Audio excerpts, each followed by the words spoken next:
The Elks look to get back to their winning ways after suffering their first loss of the season. A short week for Justin Rankin and Cody Fajardo, but they're confident it will not affect them.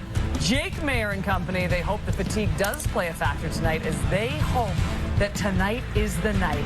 Is win number 1 finally on the horizon for the Ottawa REDBLACKS? They certainly hope so. We certainly hope this is going to be a fantastic game. It's Enoch Mwamba, Paul LaPolice, and Milt Siegel as we get you set for Ottawa taking on Edmonton. And Enoch, I need you to finish the sentence for me.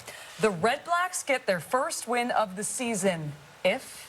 How long can the sentence be? No, that's it. Because there's a lot of things that need to get fixed. That's the reason why I say that. We have 2 minutes. There's a lot of things that need to get fixed, but I think the Ottawa can win this game if they control what they can control. And I'm talking about 2 things. Turnovers, they got to limit the turnovers. And 2, they got to do a better job with the time of possession. They need to hold on to the ball a little bit more. And what that'll do is 2 things. Obviously, give them a better opportunity to score, but also keep the ball away from the Edmonton Elks. And that man, Justin Rankin, he needs to have as least amount of chances and time with the rock tonight if they want to have an opportunity to win tonight, Kate. I'm going to say this. There's 3 points I'm going to say in this sentence. So the first thing is they got to win first down. And I know that's a Captain Obvious term, winning first down. But this team especially, they're the worst in the Canadian Football League at converting. If it's 2nd and 7+, they're not going to convert. They've got 10 conversions all year, 27%. Nobody in the league is as bad as the REDBLACKS are converting long yardage. That's the first thing. So, yeah, win first down. Second, they have to tackle Justin Rankin. Like last time they played, they missed him a bunch of times for explosive plays. If they tackle well, they got a chance. And the last point is what you talked about, win the turnover margin. They're the worst at turning the ball over. Edmonton's the best at turnover margin. They got to flip that script. You guys brought up some stats, and I could bring up 50-11 more stats. 50-11. But this thing is about this team. They need to be more aggressive. They need to be more physical. And you got to take some chances. Go out there and take some chances. What do you have to lose? No one is expecting you to win. No one's giving you a chance. So take some chances. And your head coach, he sent the message. He sent the message through their punter, Noah Gatman, when he said if he ever does that again, he's gone. So he's letting those players know, if y'all continue doing what you're doing, you're not going to be here. I have no problem making no changes. And I love the fact that he's transparent like that. I played with Ryan. He was your coach at one point. You interview him. He's a very transparent guy. He's going to let you know what's going on. So if those players don't go out there and be physical, aggressive, and take some chances and get him a victory, we may see some changes. I'm going to add one thing to the list there, too, and it's getting off to a good start. That's not what happened on opening weekend, and they kind of put themselves in a hole and could not dig right out. Is that guy dressed as Iron Man? But it must be a beautiful night in Edmonton. Also, the salute to armed forces tonight. We have kickoff from Commonwealth right after this.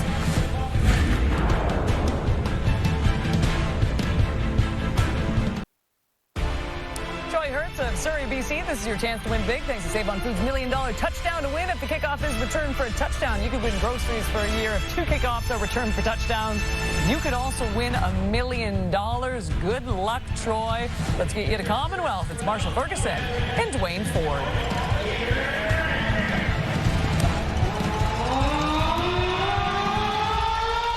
Thank you, Kate, and welcome to the City of Champions, where Edmonton feels much closer to that reality in 2026. The REDBLACKS come in looking for their first win of the season, and Edmonton looking to bounce back after a tough loss on the road in Cologne. And Marshall Ferguson, Dwayne Ford, Tom Gazzola down at the field level for us here throughout the evening. As in week 1, Dwayne, we got robbed the opportunity to see a marquee running back matchup. Greg Bell was out of the lineup. We finally get it here tonight, week 6.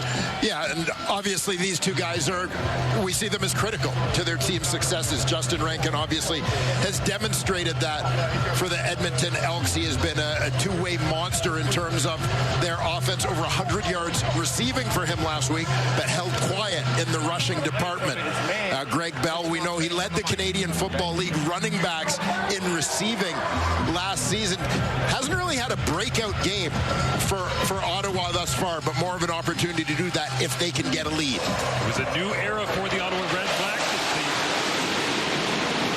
Birds go ripping back through one more time as Ryan Dinwiddie came in, making his head coaching debut after going 51-35 with the Toronto Argonauts. And Mark Killam has his team headed in the right direction. He knows it, and the stands certainly show that here tonight as well. Better crowd at home as they are undefeated this year. Just the 1 game at home back in week number 3, a victory in overtime over the Montreal Alouettes. As it is on the tee, Edmonton won the toss, decided they want the football immediately. they'll get their request. As it's caught back at the 10-yard line on a perfect night for football. And to kick things off in week number 6, it's out to the 40-yard line. A solid return to get things going. As Carter Kettle, the young product, gets the football for Cody Fajardo. Cody Fajardo, the veteran quarterback, leading this Edmonton offense. 3 interceptions thrown by Fajardo last week. You heard the panel talk a little bit about that. Out of character for a guy for whom high percentage completions, good decision making is a big part of his identity, key to his success. They'll begin looking through the air, and they get it out off script. Immediately, it is complete to Skylar Griffith, who is an underutilized part maybe of this Edmonton offense. And looking at the group, we'll keep an eye on Jordan Murray at the right tackle spot. Big free agent signing for the Elks this offseason coming over from the Hamilton Tiger Cats. The receiving core, I mentioned Justin Rankin over 100 yards last week. He was not the only Elk to do that in the receiving department, as Austin Mack had his first big game with Cody Fajardo as Elks teammates. Obviously, these two guys have some history going back to 2023 in particular with the Montreal Alouettes. Short yardage package is in. Cole Snyder, the third-string quarterback on the depth chart out of Lakewood, New York, goes to the right-hand side and gets stuffed by Niles Morgan. Not surprising, 31 tackles, leads the Canadian Football League by 4 over second place at this point, but looks like it will be enough, and indeed it is a first down. So out comes Cody Fajardo. 10 straight wins since 2019 against the Ottawa REDBLACKS for Cody Fajardo. Yeah, Cody has feasted a little bit against Ottawa. Obviously, big rivalry with Montreal during Cody's time as an Alouette. Certainly made the most of it, looking to do the same tonight with Justin Rankin alongside him, and they fake it inside to Rankin, flips it to the outside. TJ Luther off and running for a gain of 12 on first down, as we see Cody Fajardo against the REDBLACKS. And you joked pregame, Dwayne, about, hey, it's just padding his stats, but he's playing at a high level against a bunch of different teams, but he likes seeing these colors on the other side, doesn't he? Yeah, and obviously off to a fast start here today, in keeping with what the numbers suggest, given what he has done over the last few years against this REDBLACKS squad. Fajardo 2-0 in fourth quarter comeback opportunities this season as well. Part of the story for the Elks. High quarterback play, elite. This guy certainly has been special as well. Justin Rankin gets his first touchdown hill immediately for a gain of 9 as we see the Ottawa defense. Yeah, they're going to lean on some veterans in this Ottawa defense. Mike Wakefield, the key guy on that defensive line. We'll see him lining up at end a little bit tonight. Of course, the former Elk Niles Morgan is at middle linebacker, leading tackler for this Ottawa squad. We saw Alonzo Adai at free safety. Good to have him back after missing much of the 2025 season due to injury. Great communicator and veteran presence in the secondary. William Fields, the defensive coordinator for the Ottawa REDBLACKS, talked to us this week, says they took a step forward last week, but they got to continue to build. It is week over week and plenty of new faces, but he says the talent is there, the communication is there. Now we just need the results. We'll see if they get it tonight, but Edmonton already in the REDBLACKS part of the field as Rankin gets a toss this time and bounces off 2 tacklers, plunges his way forward, and that's close to another first down, and looks like they'll give it to him. Justin Rankin immediately already up to maybe more than he had in all of last week's game against the BC Lions on the ground, at the very least. Quiet one, and we know Justin Rankin contributed lots of yards in the passing game, but I do believe that him and obviously that offensive line establishing the ground game. See a little bit of a double team there with the tackle and the fullback working to middle linebacker Niles Morgan, trying to eliminate him from that matchup against Rankin. Fake inside, and Fajardo will flip it out. Keon Julian Grant, the Canadian, makes the grab and gets inside the 20-yard line. Yeah, you think they might have circled Niles Morgan on the pregame stat sheet? Yeah, they're familiar with his work here in Edmonton, needless to say. Again, much talk about him in the pregame, his familiarity with this Edmonton organization and this building. Second and medium here, 2nd and 4 to be exact. Brendan O'Leary orange. And Joshua Cephas out of the ballgame. Mark Cordy, now the veteran Elks offensive lineman, in alongside Skylar Griffith. So a little bit of extra meat up front. They show run, they give run. And inside, it's Justin Rankin bouncing off the initial contact and about to walk it in for the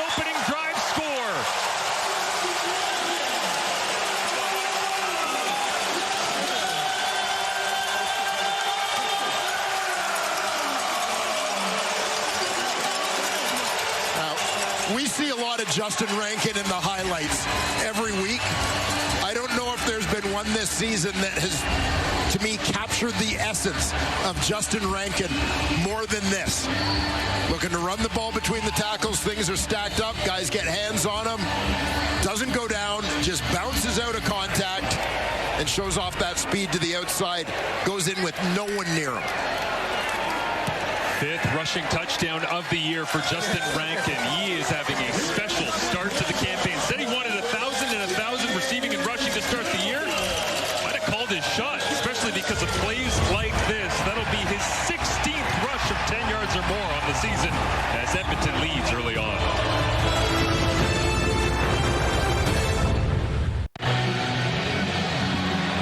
There you see the man of the moment, Justin Rankin, finding the end zone again after a good-looking drive from the Elks to start this one off. String of short passes, getting out to the perimeter, spreading the ball around a little bit, and mixing in some Justin Rankin in the ground game, including the touchdown run. Watch this bounce to the outside. Quick lateral step, and off he goes. Not only on that opening drive did he surpass his rushing total from all of week 5, he doubled it. There you go. There you go. So if you thought something was wrong with Justin Rankin last week, we're back on track, in case anybody was wondering, as the Ottawa REDBLACKS get their first offensive possession of the ball game after the 8-play, 70-yard touchdown drive. Jake Mayer and the REDBLACKS look to answer. Jake Mayer, of course, moving from Saskatchewan to Ottawa in free agency this year, wins the starting job under head coach Ryan Dinwiddie. Still really looking for that big game, taking some steps, and you can see it week by week. They're looking for that kind of big breakout for Jake Mayer and that Ottawa offense. Yeah, solid second-half performance against the Montreal Alouettes on the road in week 4, but couldn't get the job done as Justin Hardy, he consistently gets it done. That time goes for 9 yards as part of this REDBLACKS offense. Yeah, and offensive line starting 4 Canadians, including an under-the-radar free agent signing in veteran Sean McEwen, injured throughout last season in Saskatchewan, and of course making his return to Edmonton. Receiver Gino Lewis had some big years here with the Elks after starting his career in Montreal. Gino's sitting at 47 career touchdown catches, 3 back of 50 and 100 back of Milt Stiegel back in the studio. As we look at the Edmonton Elks starting defense with all of a sudden a lot of youth right down the middle. And looking at this D-line, the lean on this group with some experience. Up front, Robbie Smith at the defensive end spot. Joel DeBlanco, Edmonton's nominee as most outstanding Canadian a year ago, former #1 overall pick. And keep an eye on Kobe Williams at the field halfback spot. 3 knockdowns for him thus far in 2026. You think Gino catches Milt tonight, or? With a big game. Inside handoff. They try to get Greg Bell going, but DeBlanco right there in the middle of the fray, growing into that first overall pick moniker quickly in his second year. Yeah, Joel DeBlanco to the University of Cincinnati. You know, primarily playing special teams his first year in 2024. Some injuries in that linebacking core last season kind of opened the door. And him taking a step forward is basically what put the Elks in a position to be able to trade Niles Morgan this offseason. Certainly shook up the look of this game tonight, the way DeBlanco has stepped into that role as he's gotten more reps. This time underneath Aiden Eberhardt, and they try to go to the screen game on 2nd and long. They'll come up shy by a few yards, and an early decision. It looks like the punting unit, Noah Getman coming off the sideline. The much-discussed REDBLACKS punting unit after last week, giving up a return touchdown. And things obviously get no easier with former CFL most outstanding special teams player Javon Leake awaiting reception of this Getman punt. Getman averaging 50.8 per boot. He steps into this one as well as it sails inside the 5-yard line and kicks backwards. And a wonderful piece of field position gathering that time from the Ottawa REDBLACKS is Joel DeBlanco. They can play after play, moving around from middle linebacker to the weak side and in control early on with the Elks leading.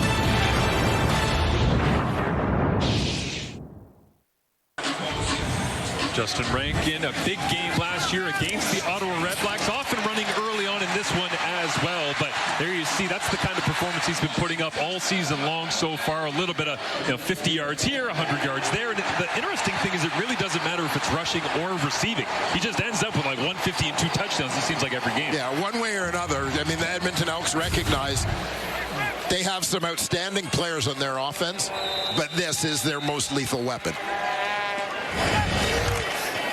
He'll get a touch immediately. Why not go back to the well quickly for the Edmonton offense? Nice play in the middle that time by Jelani Stafford, stepping in out of Yukon in his first year at defensive tackle. Stafford comes in at tackle. That allows the bump of Mike Wakefield out to end. Looks like we're going to get a 3-man front here on 2nd and long. Baldonado digs in alongside A.J. Allen, both former Saskatchewan Roughriders, champions in the Grey Cup just last year. Now Fajardo from his own end zone underneath the uprights. Waits, finally gets rid of it. Hangs it high and incomplete. As the closest receiver to it was Keon Julian Grant, but coverage well supplied that time by Demario Houston. Yeah, and essentially a throwaway for Cody Fajardo in that situation. As you can see, he started to get a little impatient with the inability to find someone open downfield as he was in his own end zone, not wanting to risk giving up a safety. Get rid of the ball and live to have Julian punt them out of danger. Well, Jake Julian almost hit the speaker here at Commonwealth Stadium a couple of different times in warm-up. This one is a low roller to Khalil Pimpleton, averaging about 12.5 yards per punt return in this young season, but already in plus territory as Jake Mayer getting set to return to the field here. Career high in 2023 of a little over 4,000 yards. Trying to track that down here in 2026. 2 games started for Jake Mayer with Saskatchewan last year as he was looking to have a bit of a professional development season, but man, it has been just a total turnstile for the Ottawa REDBLACKS, hasn't it, Clay? It has, and this has been an ongoing narrative surrounding this team. I mean, obviously, as the board suggests, since 2019, but just looking for someone to take hold of that position and make it their own. It looked like Drew Brown was going to be that guy. I think a coaching change probably contributed a little bit to being open to change at that position and an opportunity for Jake Mayer. As Mayer hit as he throws this time and gets it out complete. Daniel Adebaboye makes the grab and looks like he's tackled for a loss of 2 yards on the play, so 2nd and 12. Adebaboye sharing that backfield with Greg Bell as we talk about this Ottawa quarterback situation. Of course, the veteran, the bearded McLeod Bethel Thompson. I gotta say, until you actually see him on the field taking a snap, I know he's been at practice, but on the field in the game, it looks photoshopped even in person to see him in an Ottawa uniform and helmet, but not real until it happens, and it hasn't yet as Mayer with pressure on gets blasted and throws this one fading away. The Elks and J.C. Sherritt came after Mayer and got a big wallop on the starting quarterback for now. Incomplete, intended for Justin Hardy. Yeah, the recognition is there. The decision-making is there. You see that blitz come right through the A gap.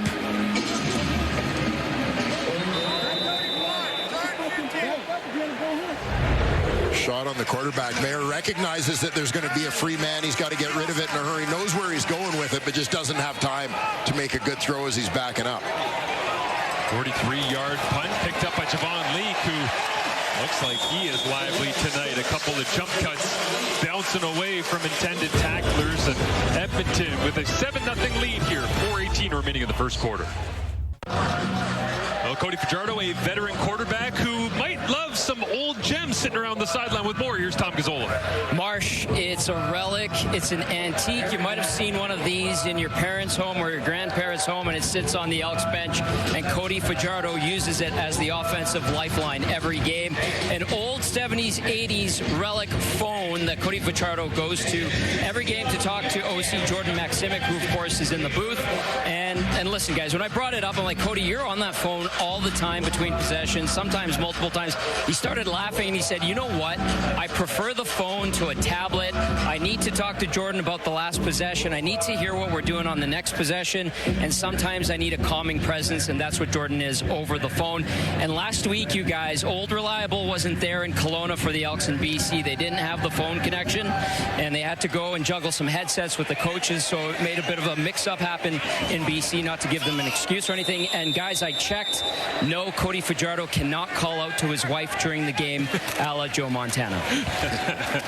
Love it, Tom. Thank you so much. As Justin Rankin carries it inside. Shout out to Mr. Mix. Yes. Yeah, the vintage phone. Doesn't that phone just make you want to twirl the wire on your finger while you're standing in the kitchen?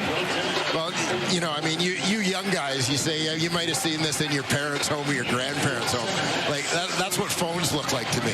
That's just a phone to me. There weren't these tiny things that fall into your pocket. You go, hey, where is it? I don't know. But yeah, Cody's on it all the time, and he loves the reliability of it. I genuinely think Tom's point about it not being on the sidelines at Kelowna, that mattered last week. You could tell that Jordan Maximic was not a fan of not having that consistent communication. As down goes Cody in the backfield, and Baldonado is able to rip down the starting quarterback for the Elks. Just 4 sacks made coming into tonight, tied lowest in the CFL with the BC Lions, but Baldonado making the play here. Yeah, Baldonado, global player raised in Italy. One of the big free agent signings for this Ottawa team in the offseason, looking to provide a little bit of a boost to their pass rush. And it is the second straight 2-and-out for Edmonton up against Ottawa, who has the most of those in the CFL. A 40% 2-and-out rate for the REDBLACKS, but it's Edmonton struggling after their opening drive touchdown rush by Justin Rankin. Punt of 60 that time by Noah Getman, and a flag flies on the return. During the return, illegal block, Ottawa number 22. 10-yard penalty, first down.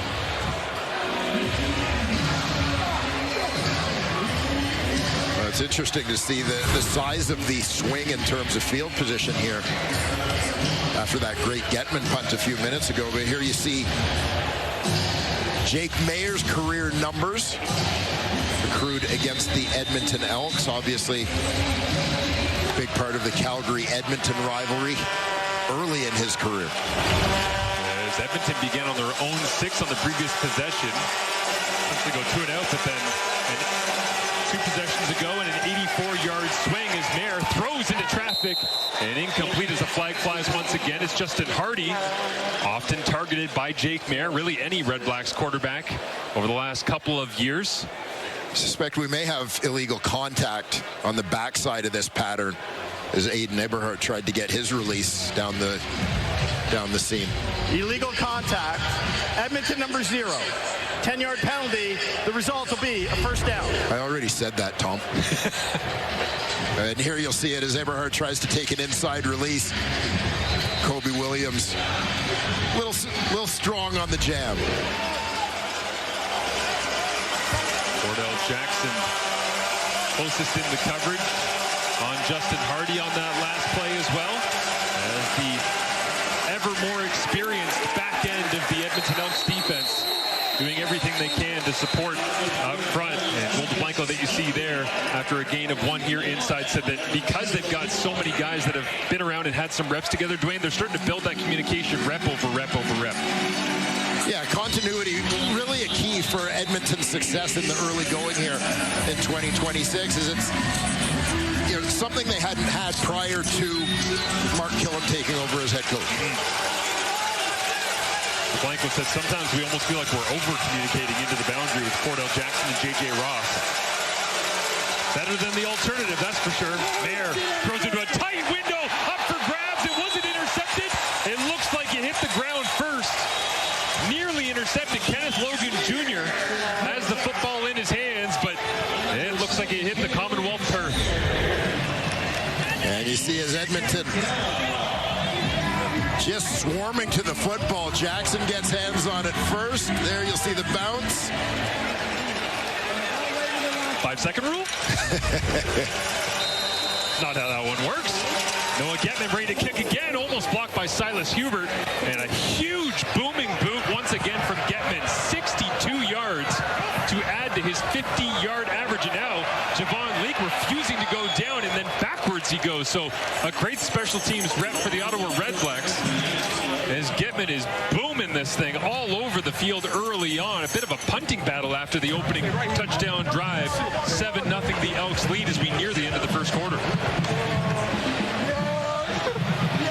Getman, not just the depth of that kick that stands out, but I mean, towering height, but great placement on his kicks thus far as well, getting it between the numbers and the sidelines, putting your punt cover team in the best possible position to contain the returner.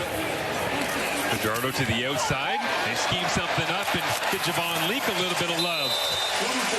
And a first down for the Elks. Niles Morgan all the way out on the far sideline to help finish off the play.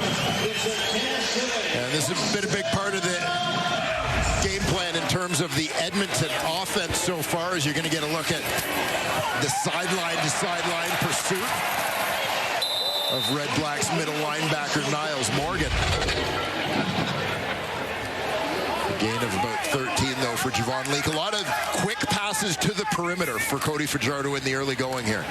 Inside run, Niles Morgan right there. Whether you want it on the sideline or right up in the middle of the defense, Niles Morgan is there. 6'1", 250. Moving like that, still able to hold his own in between the tackles in the running game. As the Edmonton Elks off to their best start since 2019 at 3-1. Despite the loss last week, the Elks are off to a huge start to their 2026 campaign relative to where they've been. A quick start in this one as well, but nothing since. Just a 7-0 lead. 3 of the last 4 years, the Edmonton Elks have been at the bottom of the Canadian Football League when it comes to actually running offensive plays. Well, they started out super hot in this one, and you love to see that, obviously, when you're coming home off of a loss as well. But it is a tough spot to be in when you feel momentum growing and you think, oh, okay, downhill all the time. But it's like both teams have got to figure it out on the fly here once again as we get the second quarter underway. Yeah, that's it. It's trying to get in a little bit of a groove. We know that there is always, particularly in the first quarter, that feeling out process. I know that you, as a former quarterback, you kind of like the talk about the scripted plays to start things off, where you're basically figuring out what the defense is going to give you based on your personnel package, based on your formation, based on down and distance. Now we get into these second and third quarters where it's more about making adjustments to what you have seen thus far. Yeah, Jordan McSimic said that to us this week. The Elks offensive coordinator said the first quarter's feeling out, second and third are adjustments. In the fourth quarter, it just takes on a life of its own in the Canadian Football League. As Fajardo right out of the hopper pitches that one smooth as ever to Austin Mack as their connection continues, and the Elks leading receiver with 5 contested catches adds another one. And a little bit of teaching tape here from receiver Austin Mack as you see him working back to the football, getting the arms outstretched, going to reach that ball at the highest point, catching it in his hands, protecting it from contact. As down the seam, it's knocked away. Nice play coming down. It was Alonzo Adai as he was able to separate ball from receiver Brendan O'Leary-Orange. Alonzo Adai patrolling the middle of that field.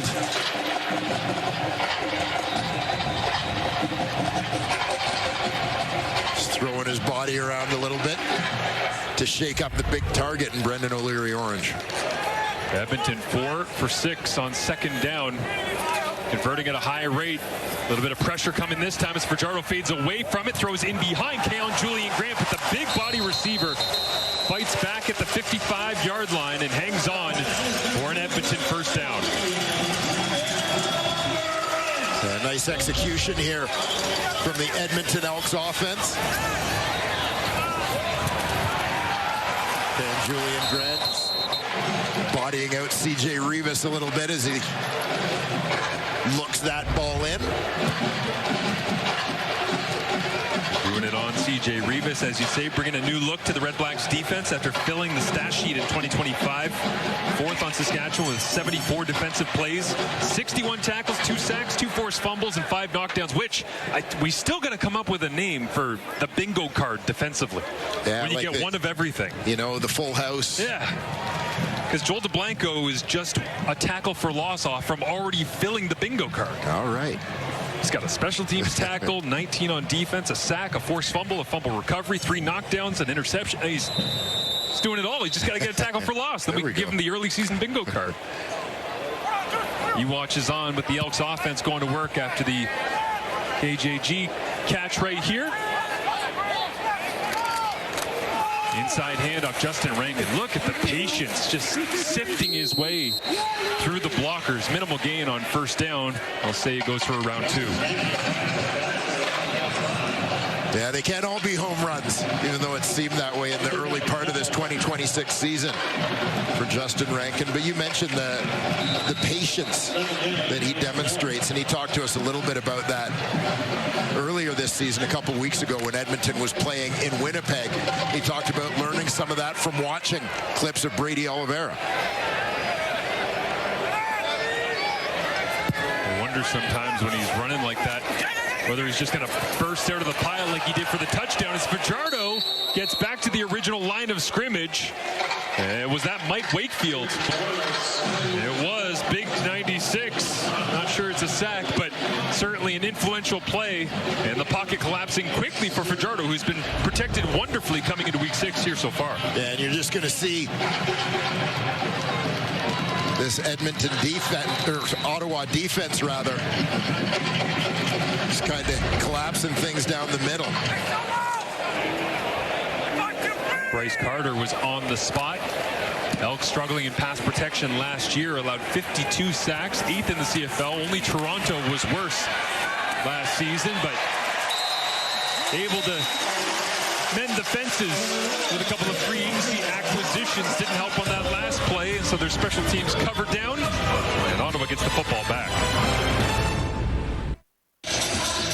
The reality sensation is back, and it's hotter than ever, Dwayne. New singles, shocking twists, and drama you won't see coming. Love Island USA. Stream now, only on Crave. I've officially reached a demographic where that makes me uncomfortable.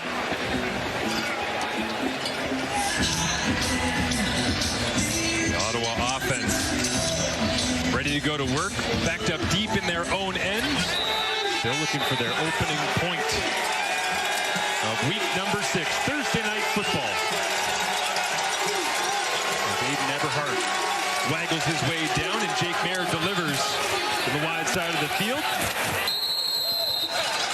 And Greg Bell getting out of the backfield just like his running mate on the other side, Justin Rankin, as a gain of 6 that time for Bell, is, again, didn't get a chance to see Edmonton in the rain back in week 1.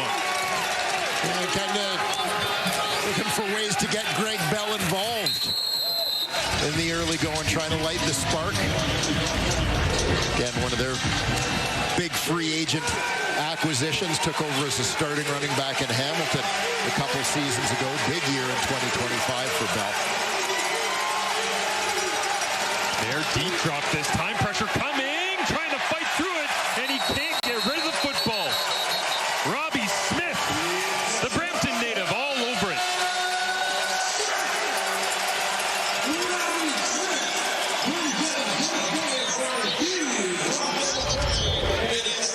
Robbie Smith from his defensive end position.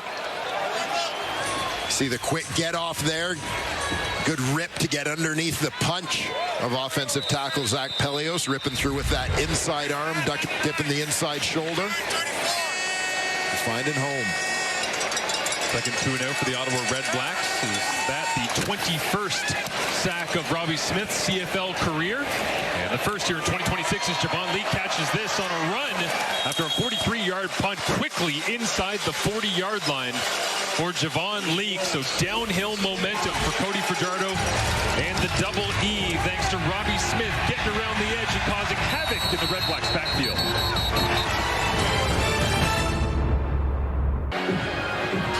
Welcome back to Commonwealth Stadium on Thursday Night Football. Here is the 3-1 Edmonton Elks tied for first in the West with Saskatchewan.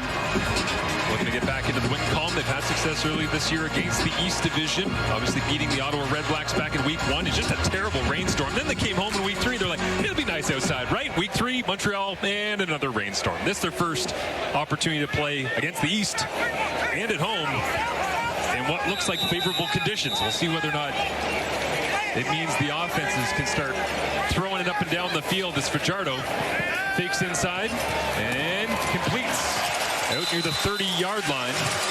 DJ Luther for a gain of 9. Yet another quick hitter from Cody Fajardo in the Elks offense. Luther, newcomer. Staying in for short yardage as well. Always an interesting question for offensive coordinators. Jordan McSimic handling it here tonight. Do you wait and sub, or do you just decide to go quickly as Justin Rankin watches on from the sidelines? And McSimic certainly has a plan, but likes to alter the tempo a little bit from drive to drive, snap to snap.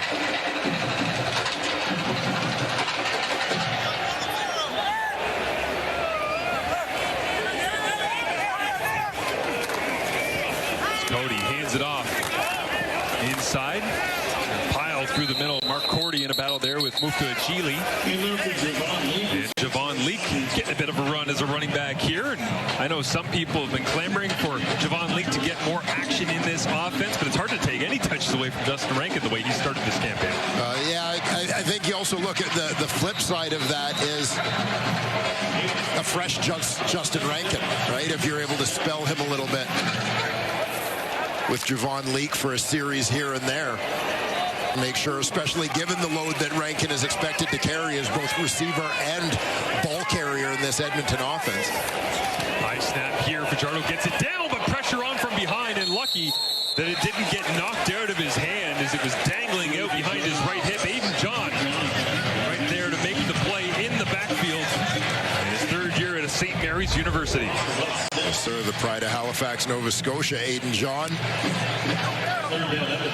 gets around the corner as the timing of that play looked a little bit off from the start with after the high snap.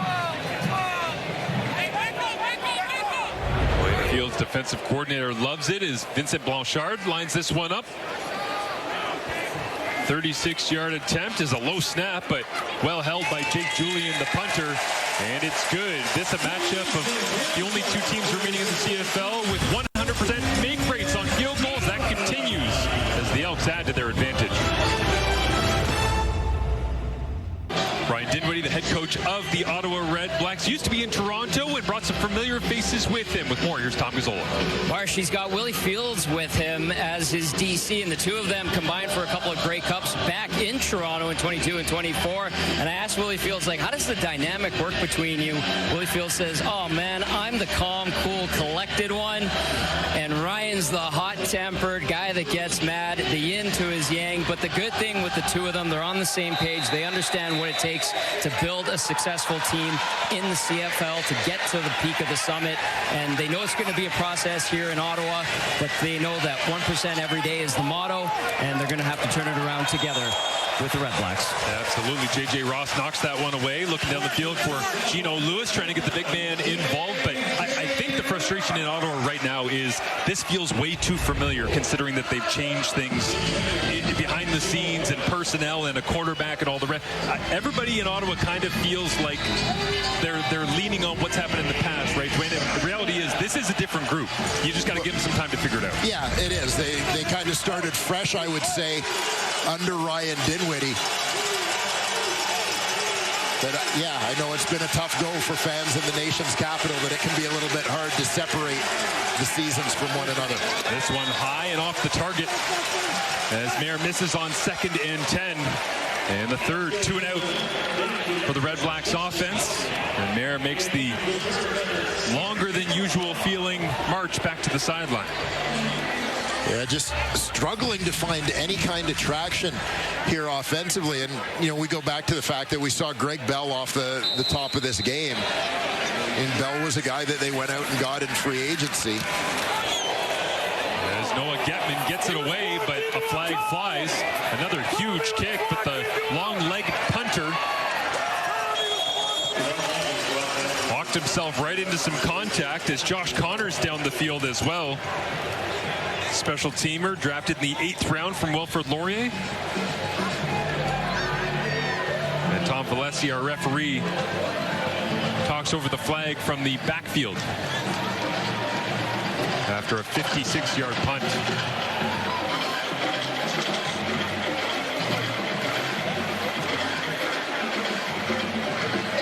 Major foul, roughing the kicker. Edmonton number 46. 15-yard penalty, automatic first down. Here you get a look. Just as Getman releases that ball before he gets that foot back on the ground. You see Jacob Plamondon.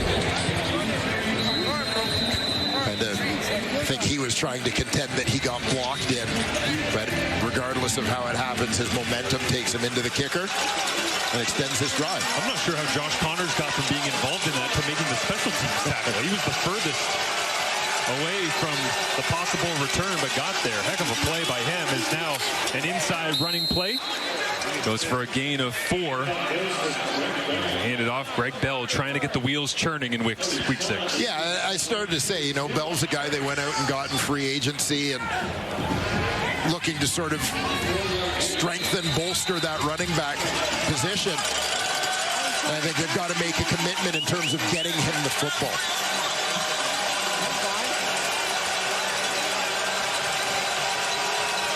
Ottawa's first 5 possessions have all been punts. This drive extended thanks to the flag as pressure on and underneath, up for grabs and tipped away. Somehow on the tip drill, Justin Hardy held on.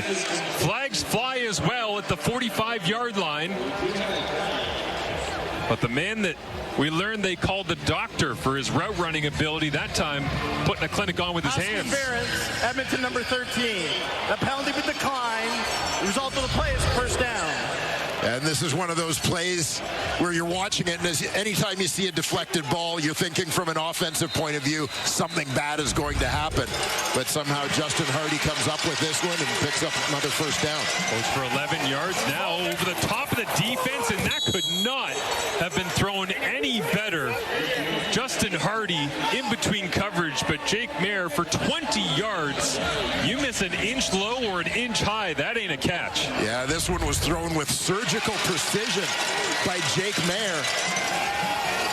Just clearing the first defender in front of the second. Tom Gazzola was nearly killed on the play. Happy to say Tom is still with us. Score zone opportunity for the Red Blacks. Underneath crossing route, Aiden Eberhard, and downhill with some momentum they go. DeBlanco won't let go of Eberhard's shirt. And now we get a better look at Tom Gazzola with Ottawa charging and just trying to stay alive here in Commonwealth. Gazzola went the wrong way. That's a bad read. Terrible. Terrible. But, you know, I mean, the athleticism, it was a great catch by Justin Hardy, but Tom's escapability unmatched amongst TSN sideline reporters. Tom, you walked yourself into the play. My dad just stared me down and said, watch out. He's on the sidelines from like a couple rows up. He's like, watch out. Like I'm a 5-year-old kid. Cat-like reflexes, you guys. I'm okay. 8th play of the drive here for the Red Blacks. Fresh set of downs. Mayer looks left, rips it complete. Gabe McDonald trying to dance inside the 5, spins away from the first tackler. And the second brings him down as a flag flies as well. And will this be a horse collar? Did they catch him up on the back of the nameplate?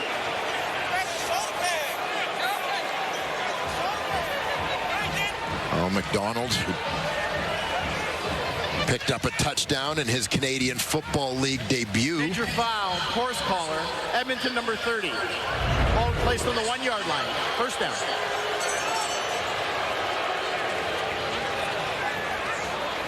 You just see at the tail end as McDonald tries to spin off. You saw that hand come up. Grab the back of the collar. Flag against Tyrell Ford, 7 plus the penalty yardage means that from the 1 yard line, Ottawa into the end zone, touchdown. And for a team that's last in touchdown drive percentage at just 14% in the young season, the first third of the regular season campaign, every bit counts. And you'll see the rookie quarterback, Bryson Barnes, on in short yardage here. With the plunge, I think you're going to see an Edmonton penalty potentially, roughing at the end of this play that will be tacked onto the kickoff. 9 plays, 70 yards, 357 again, aided by that penalty. 15-yard misconduct on Edmonton will be applied on the kickoff. Said that. I already said that. Alessi's got your notes tonight. And you see on the sidelines there, is that Jordan Williams that's out of his pads, walking through the bench, so maybe a little bit short on the interior of that Edmonton defensive line as well. We'll see how they shuffle the deck there, but good to see Ottawa finding a way. Yeah, and a couple of really good throws from Jake Mayer on that series as we kind of continue to monitor him settling in, as you keep an eye here. Jalen Garnes, the big shove on Aiden Eberhardt, detected by the officials. That's the flag that is going to move this kickoff up. It's felt like a case of mistaken intention that time, as Eberhardt just trying to untangle himself, but happens to be turned around into Garn's face when he spun around. So misinterpreted, and obviously not the reaction you're looking for if you're Mark Killam or Des Cotillier, who's handling the special teams responsibilities for the Double E this year. And Ryan Dinwiddie sees his team tighten this ball game down before the half. 10-7 is your score right now.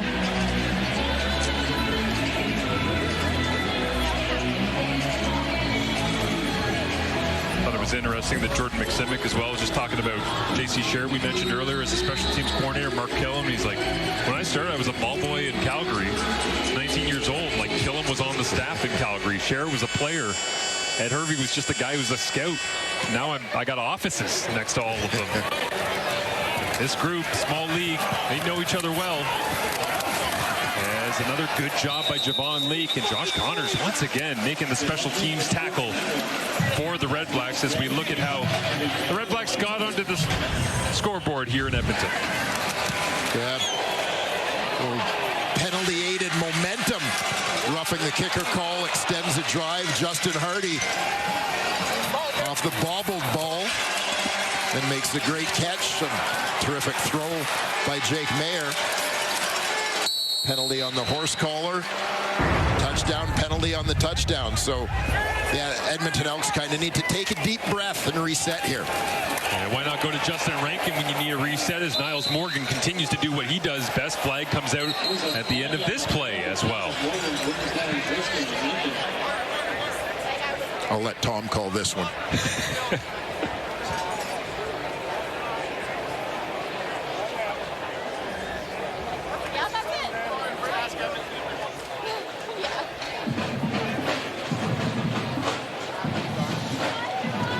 Looks like this one is going against the Ottawa Redblacks. Maybe a late piling on at the end of the Rankin run. Morgan already had the job done. Went for 6 yards. Major foul, unnecessary roughness. Ottawa number 96. 15-yard penalty, automatic first down. So a 21-yard swing after the penalty yardage is added.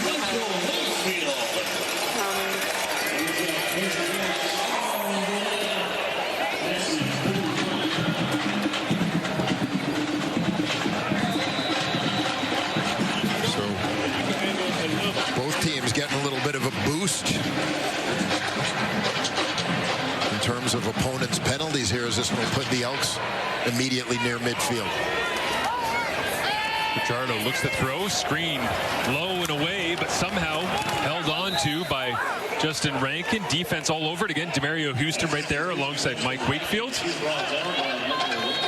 As they lost 2 on the play. 3-minute warning here in Edmonton, Alberta, as the Elks look to add to their advantage before the half. Panel's fired up for halftime. We're going to take a look at the Ottawa defense. Did Jake Maier do enough that we will not see McLeod Bethel-Thompson? And we are going to FaceTime Tom Mazzola's father to see his son is being far too reckless on the sideline. I love that. Thank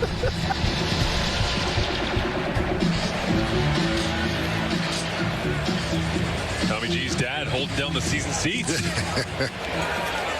I love that Tom has his own personal, like, cat collar in the middle of the, just trying to do his job. Fajardo, pressure on, and misses high and away, and wondering whether or not Rankin was looking for him. As an Edmonton offensive lineman taking a moment in the backfield. Was that Carter O'Donnell that was down? Yeah, it looks like he might have got rolled up on, but walking off the field under his own power, a little worse for wear. Yeah, and originally watching the play live, it looked almost as if O'Donnell was trying to help out his tackle on the block in pass pro there, but it was that he had actually lost his own footing and fell into the defender's legs. Messy backfield for Fajardo to try and work from as Jake Julian gets this one away before the pressure of Aiden John gets there. Nicely placed, a 56-yard punt inside the 10-yard line. Khalil Pimpleton makes the first man miss, trying to get around the corner, and he does turn at the 20 before he's run out of bounds as Tyrell Ford right there is Justin Hardy. 3 straight 1,000-yard seasons for the Ottawa REDBLACKS. It does not matter who's pulling the trigger. Number 2 is always open. Yeah, and Justin Hardy, a big part of the last possession for the Ottawa REDBLACKS, that scoring drive where he chipped in with a couple of big catches. One on a deflected ball coming across the middle, and of course another on that beautiful timing route along the sideline where Tommy got chided by his father. One of my favorite conversations with Hardy a couple of years ago. He said, practice is done, I just go home, rest, get ready for the next one. Got one focus, making catches like that. Smooth as ever. And I described Justin Hardy as being Austin Mack before there was Austin Mack, as a guy who came to a team that needed some depth in its receiving core, needed a little bit of help. And even though he was new to the Canadian Football League, really brought a veteran presence and professionalism to the group. Austin Mack, of course, eventually did that in Montreal, but that's what Justin Hardy has been in Ottawa from the time he arrived. REDBLACKS offense as Maier gets popped and looking once again the direction of Hardy, incomplete. The REDBLACKS offense that's 8th in CFL scoring at 25.5 points per game. And you wonder, in those 3 seasons, if they had not had Justin Hardy, where would this group have been as the big hit here on Maier? And you're going to see Kenneth Logan, free man off the edge, sticking his shoulder into the quarterback's ribs.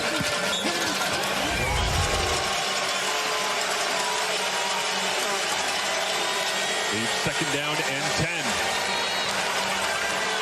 Maier looks right, comes back left. Aiden Eberhard makes the grab, stays on his feet and gets the first down. Makes 3, then 4, then miss, and is all the way down to the 44-yard line of the Edmonton Elks. Just 2:19 remaining in the first half, but banked that one away in case they score another touchdown on this drive. Yeah, Aiden Eberhard has established himself over the last couple of seasons as a big play guy there. You see him bouncing the route back to the outside, but it's making something out of nothing. He's hit immediately, but still fights to pick up the first down and then some. Maier looked to the in-breaking routes, thought about going over the top that time, and just had to find the safe throw. The last 2 seasons with the BC Lions for Aiden Eberhard, and if they can get Hardy and Eberhard going at the same time, this offense will be just fine. Again, remodeling their receiving core a little bit in free agency over the last couple of seasons. Bring in Geno Lewis last year. Aiden Eberhardt makes the move east this year. Pressure look once again from the Elks. Mayer gets pounded again. He knew it was coming and floats it up for an interception. Tyrell Ford got it.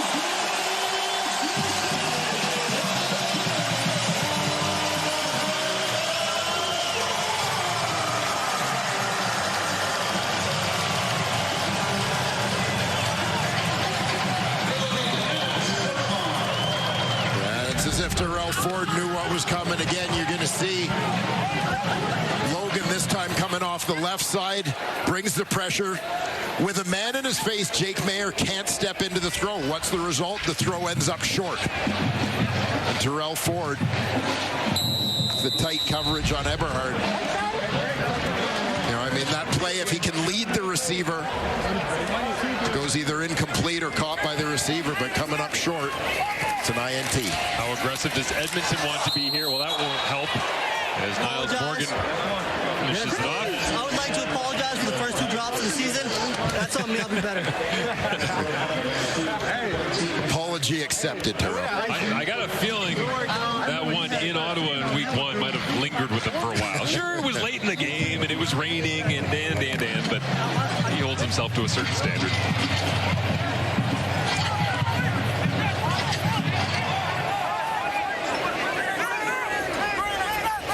Elks on 2nd and 10 after the drop. Fajardo finding a wide open Brendan O'Leary Orange on a check down and out of the backfield from nothing to something and maybe everything. Brendan O'Leary Orange down the sideline and brought down inside the 10. A busted coverage from the Ottawa REDBLACKS leads to an explosive play from perhaps the least likely member of the Elks receiving corps as he gets 91 yards for Orange. Well, what I love about this, Brendan O'Leary Orange, yeah, you mentioned it, starts off as part of the protection scheme, little check release, becomes an outlet guy, and he gives you his best Justin Rankin impression. Down to the sidelines, off to the races. Massive gain for the Edmonton Elks. Terrific play by Brendan O'Leary Orange, turning on the Jets. That was on 2nd and 10, backed up in your own end. Evans was ready to just punt and play defense and end the half, but now looking to score. Full house backfield. They'll hand it off. Oh, bit of a slow mesh that time between Fajardo and Justin Rankin. So they'll have 2nd and goal. We'll take a look here at the quarterback running back exchange. It looked almost as if Cody had second thoughts and wanted to pull that one at the end as he saw Baldonado crashing down, thought he'd pull it, slide right, and dump a pass out in the flat.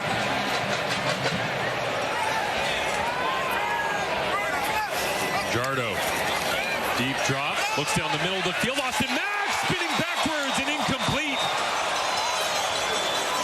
Big hit, separated the football. Placement wasn't bad, the defense just better. And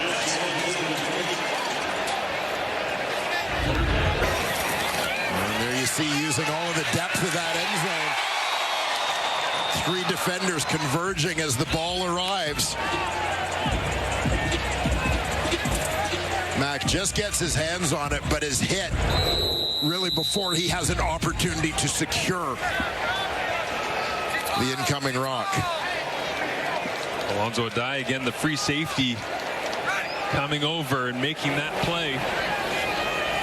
Plenty of family ties to the Canadian Football League for Adai as Vincent Blanchard makes this a 13-7 ball game with 33 seconds remaining. But the family legacy certainly carrying on here in the Canadian Football League. Alonzo Adai with his grandfather, Willie Bethea, 3-time Grey Cup champion with the Tiger Cats, 63, 65, and 67. And I love the story he told us this week, Dwayne, about Grandpa being named X. Why was Grandpa named X? Yes. In essence, every time someone came in to try and take his job as the starting running back, as each of those players failed, Willie would tape an X up in their locker.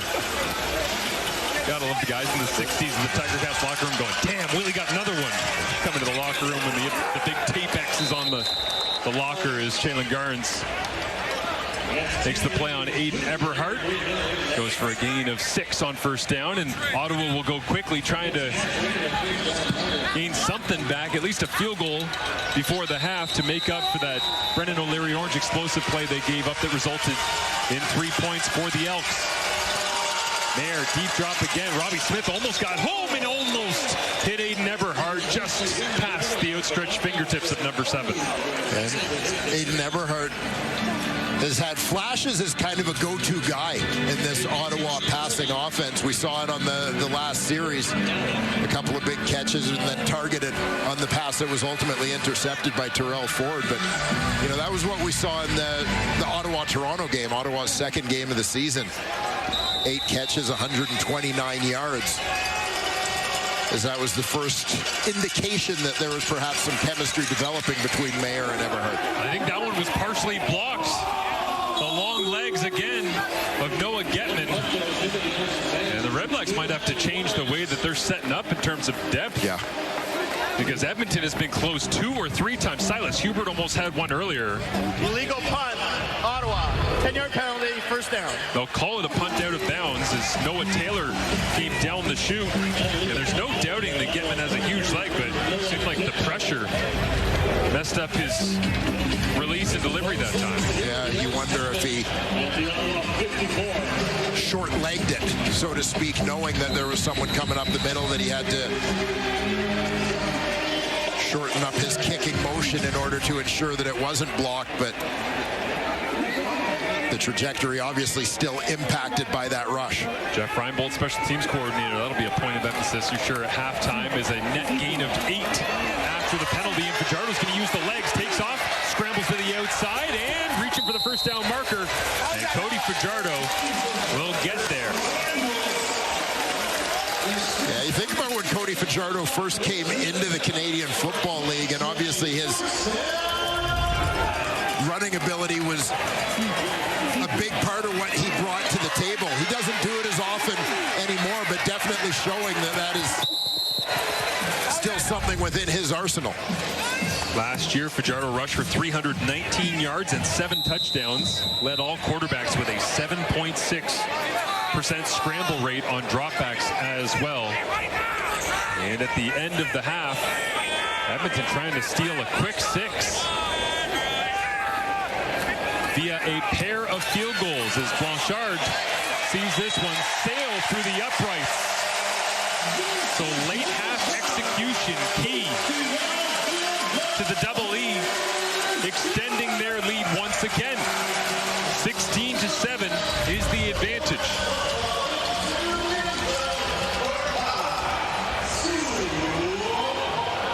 Tucking that one just inside the goalpost, but Fajardo glad to help his team put a few more points on the board before the break. You see the frustration on Getman's face, knowing that short punt obviously played a role. As Justin Rankin with a solid first half. As always, the big touchdown on the first drive, but on that first drive, doubling his total in rushing yards from the entire game last week against the BC Lions in Kelowna. Running tough, catching the ball into the backfield as well. The explosive plays always there, and Rankin is alongside our Tom Gazzola. Justin, I know you guys talked about more of a balanced attack this week against the REDBLACKS. How would you say you guys executed in that first half? I think we're doing really well, right? I mean, 162 passing, 74 rushing. I mean, that's pretty damn balanced, you know, if you ask me. We got guys making plays, catching the ball, getting yak, you know what I mean? Juice, I think he should have scored that, but, you know, not a real slider, but he a slider. So, I mean, it's amazing, man. Like, we got guys out here making plays. Speaking of that, Tyrell gets the interception, and then Brendan O'Leary Orange makes the big play. Those types of plays, is that the difference between this team team compared to maybe the teams of the past couple of years? Yeah, complementary football, right? That's something that we've been preaching, this whole year is we're a three-phase football team, right? It's going to take us all, right? It's going to take what it takes. And, I mean, when you, again, got a guy that's catching a pick, next couple of plays, you got a guy that's running for 80, 90 yards. You know what I mean? Good things are going to happen. Points are going to get put on the board. Always appreciate the time, Justin. Thank you. Appreciate you. Love y'all. Crazy. All right, we're going to send it up to Kate the panel as the Elks lead 16-7 at the Ottawa. Great job as always, but I would have asked Rankin, hey, did you see my agility on the sideline? The way I avoided getting tackled there as well. Alongside Enoch Mwamba, Paul Appolise, and Milt Steele, we have a 9-point football game. A very interesting first half, I'd say, overall. And Lapo, let's start with the defense of the Ottawa REDBLACKS. I don't think if they weren't playing the way they were, this game might be a little bit of a blowout right now. Certainly good points for Ottawa when it comes to their D.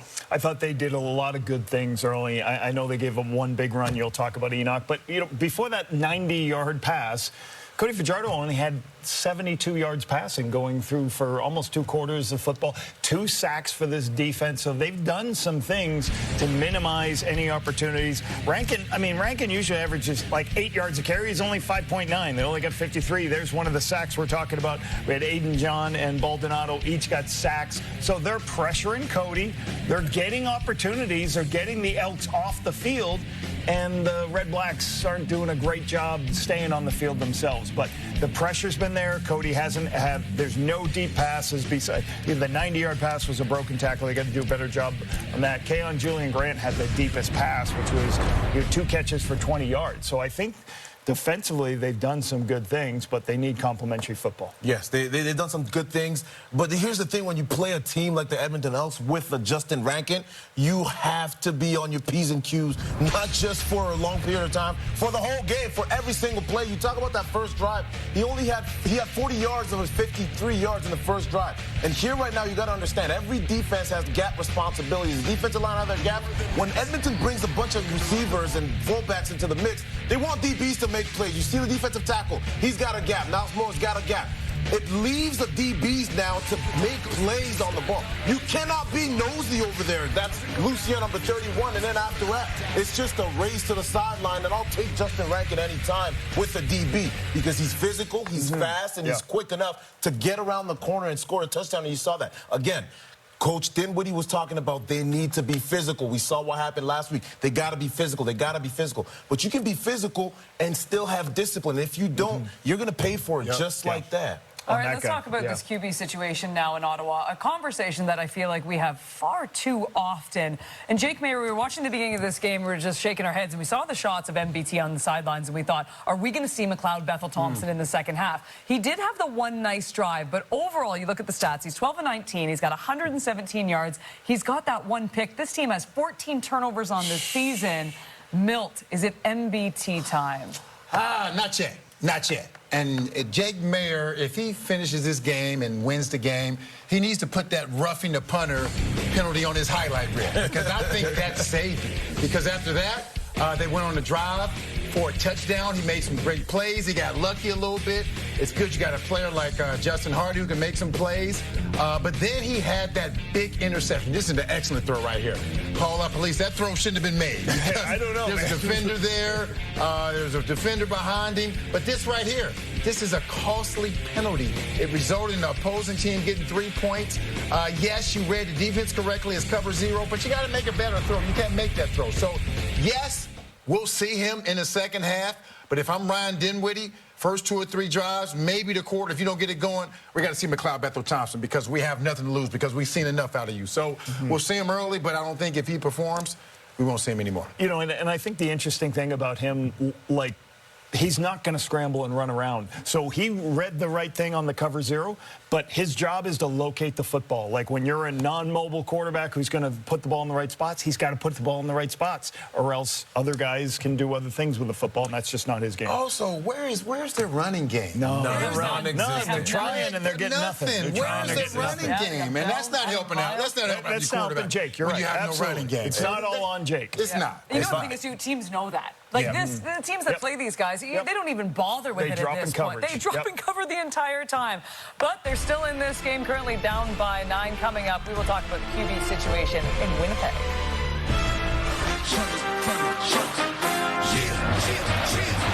Go time, go time.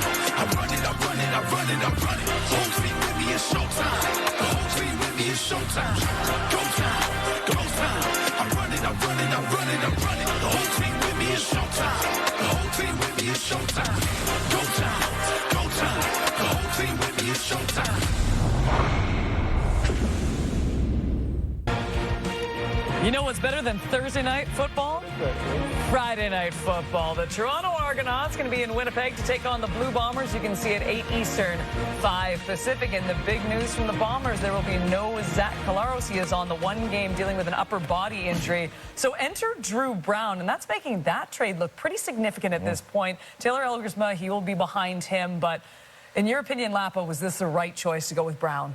You know, absolutely. And it's funny, as a media person now that I am, and there's a lot of people who always talk in the media about playing young quarterbacks. Why don't you give this guy a chance? Why don't you play this young player? Why don't you know why? Because your mortgage as a media guy is not based on that. When you're a coach, it is. So Taylor's a good young quarterback, but he hasn't played as many games as Drew Brown has. Drew Brown's got the experience, seen a lot of the pictures, has played within this system.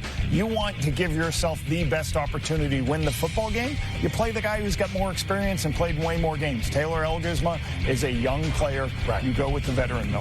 Yeah, definitely agree. Drew Brown, he's been there. He's done that. Played in Winnipeg, started off his career, started a decent amount of games in Ottawa. But if I'm Taylor, I'm thinking like, hold on. So what's going on with the future?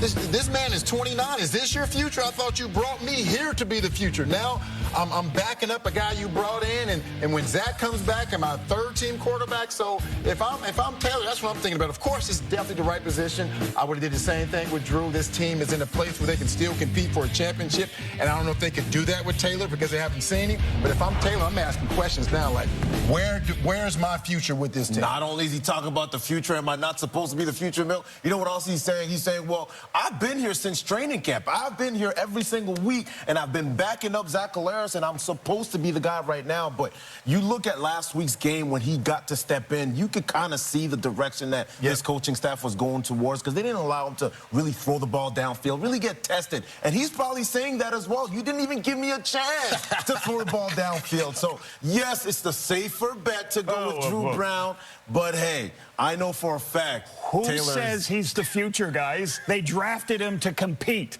Didn't say you're the savior of the organization, you're the future. And he's saying I haven't even had a chance to there. No, I haven't even had a chance to compete. You should have had your mortgage paid off. Davis Alexander, I'll give you that name. Why did you even have a mortgage, Coach? I'm leaving. Hanging out at the club all night.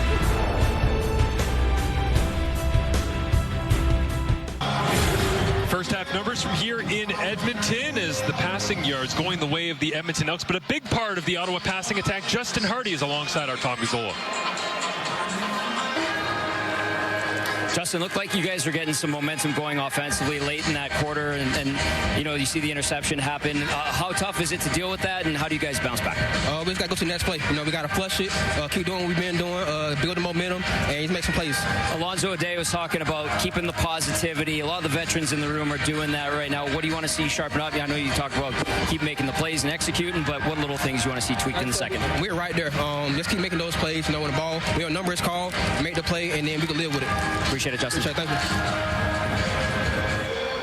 Justin Hardy making his way up through the Ottawa all-time receiving ranks.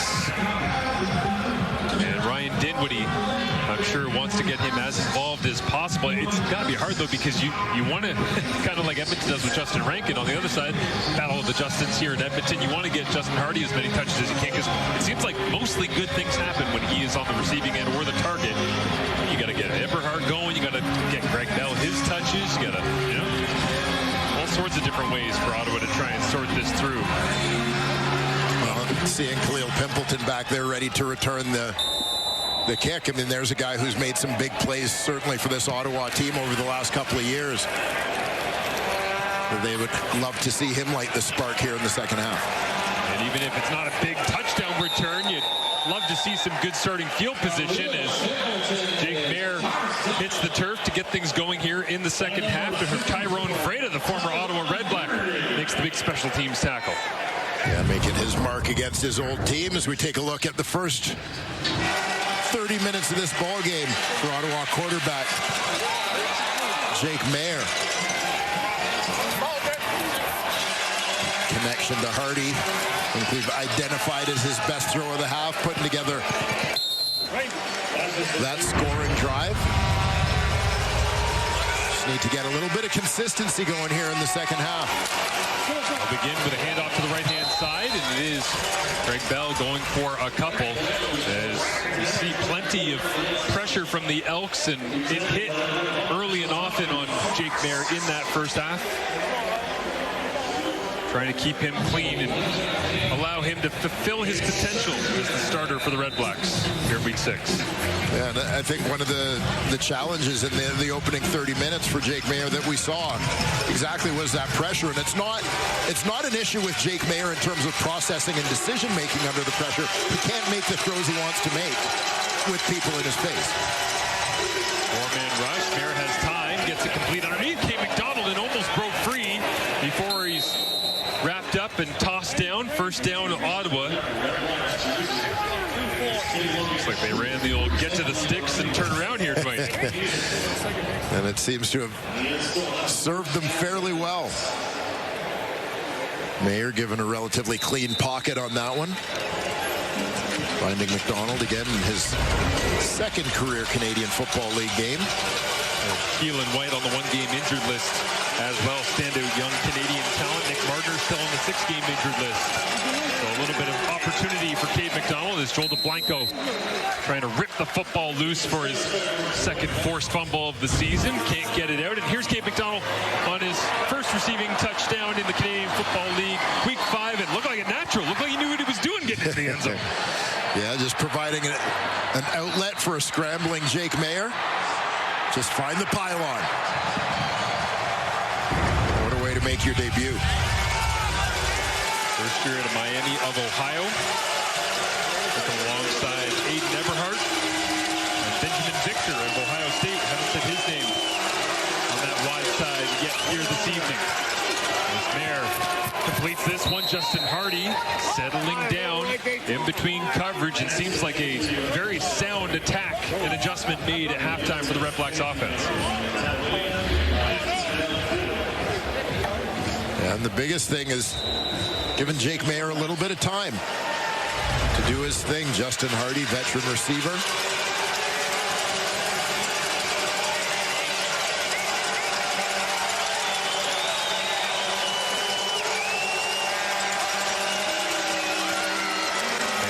Get rid of it quickly, couldn't, goes underneath as Eberhardt settles down. You're at 42. Got it at the 6. And Javome, who got his first game started last week with 7 tackles and an interception right there in the middle of it. Eberhardt lines up as the 2 receiver out to the right side. Just working as an outlet underneath, as you saw in that instance. Pressure again, kind of taking away a passing lane to the primary option. It looked like it was Justin Hardy. It was the first read for Jake Maier on that one, but he redirected, stepped around the pressure, and found Eberhardt underneath. Well, empty it out, pressure coming, and trying to go on a little in-breaking route right at the sticks. Edmonton says they have the football, and it was Greg Bell that they emptied out. The officials will say first down Red Blacks. As Noah Curtis out on the field. Good to see him, big 92 there, right in the middle of your picture, after he was injured at the end of the first half.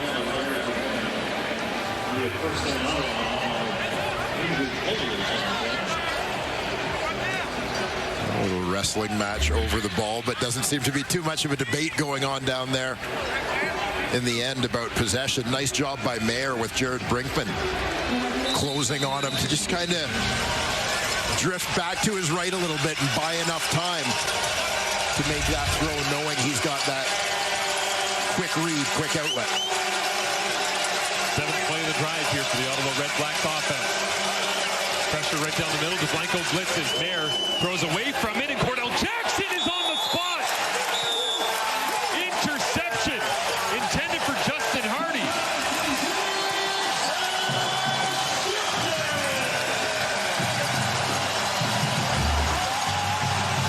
Take a look at the matchup, and you saw Jackson broke to the sideline before Hardy did. Terrific defenders so typically playing with inside leverage, protecting the inside of the field, shorter path to the football, etc. But you watch this one. Jackson makes his outbreak before Hardy does, and as a result, he's in position in front of the receiver to go get that ball. Second interception of the ball game for Jake Maier on the opening possession of this second half. The pitch play once again. To the outside, Justin Rankin goes for a gain of 5 as we see Cody Fajardo's first half numbers with a banged up offensive line in front of him right now that we're keeping an eye on as well. Yeah, and Fajardo relying largely on the quick game in the first half. Working to the perimeter a little bit as you see Mark Cordy now coming on at center. O'Donnell, who was banged up, still playing at that left guard spot. As Fajardo, deep shot, Austin Mack settles it down. What a nice job of gearing from Austin Mack. You don't always have to play your fastest, do you, Dwayne? Just find the right speed to make the play, and Austin Mack knows that. Yeah, and I mean, this is what so many veteran receivers tell you, particularly guys coming up from the States, is that it's not all about full speed, but it's kind of knowing when to be full speed, when to settle. Nice adjustment there by Mack to bring in the big gain. Smooth hands along the sideline. Makes the play. Fajardo, quick run fake. Now they want to get Austin Mack the football once again. He dives forward to the 40-yard line. A gain of about 5.5, 6 yards. As we get another look on the trajectory as well from Cody Fajardo, just putting it up way up high in the Commonwealth sky, giving them a chance. And this is shades of Montreal 2023. Fajardo to Mack down the rail. 78 catches for Austin Mack in that season. 110th Grey Cup. He went over 100 yards and had a touchdown, of course, as well. They'll empty it out for Fajardo, 3-by-3. And Cody steps up in the pocket and walks himself right into what would have been a sack if your name wasn't Cody Fajardo.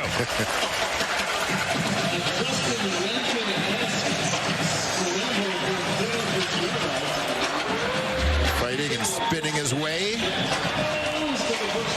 into this third and short situation.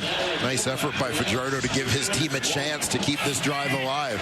You see him look to the sideline right away, see where that first down marker was after the scramble. And the Edmonton offense will stay on 3rd and 1 from the Red Blacks 37. Cole Snyder, part of a quarterback room that Jordan McSimic says is in every morning at 5 a.m. watching film together, but did he get the yardage required? All about brute force and short yardage.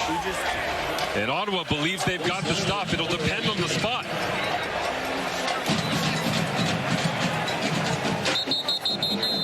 And Tom Valencia, referee, will blow things dead, likely asking for a measurement.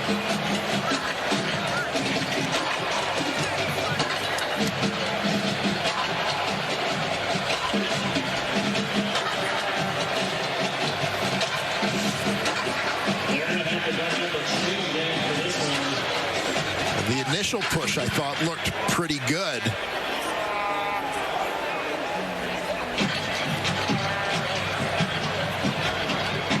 As they'll pull the sticks tight, and a tough spot leads to the Ottawa Redblacks getting the football back after Jake Maier with his second interception of the ball game. Ryan Dinwiddie back to the call sheet, and the Red Black back on the turf here at Commonwealth, trailing 16-7.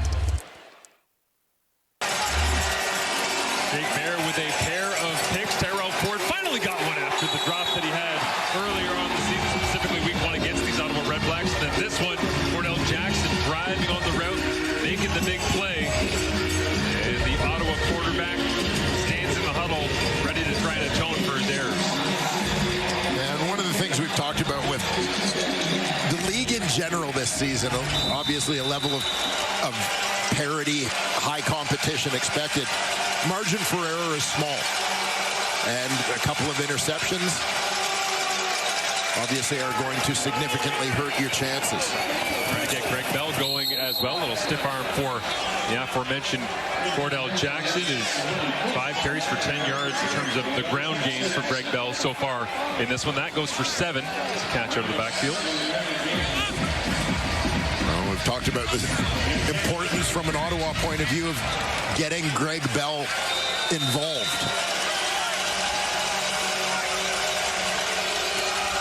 Inside handoff once again, and Bell will turn the legs. Thought about bouncing it all the way outside, but got the first down yardage required. 11 career touchdowns, over 1,000 yards with the Tiger Cats last year.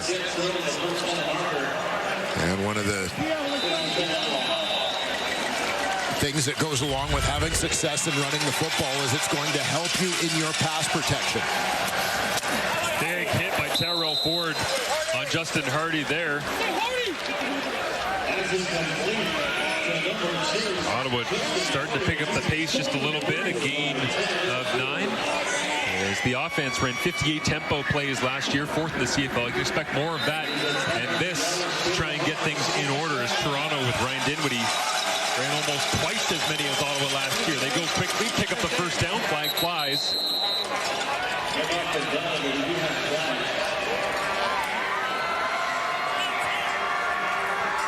Good start to the drive. Looked like a flag down on the play, however.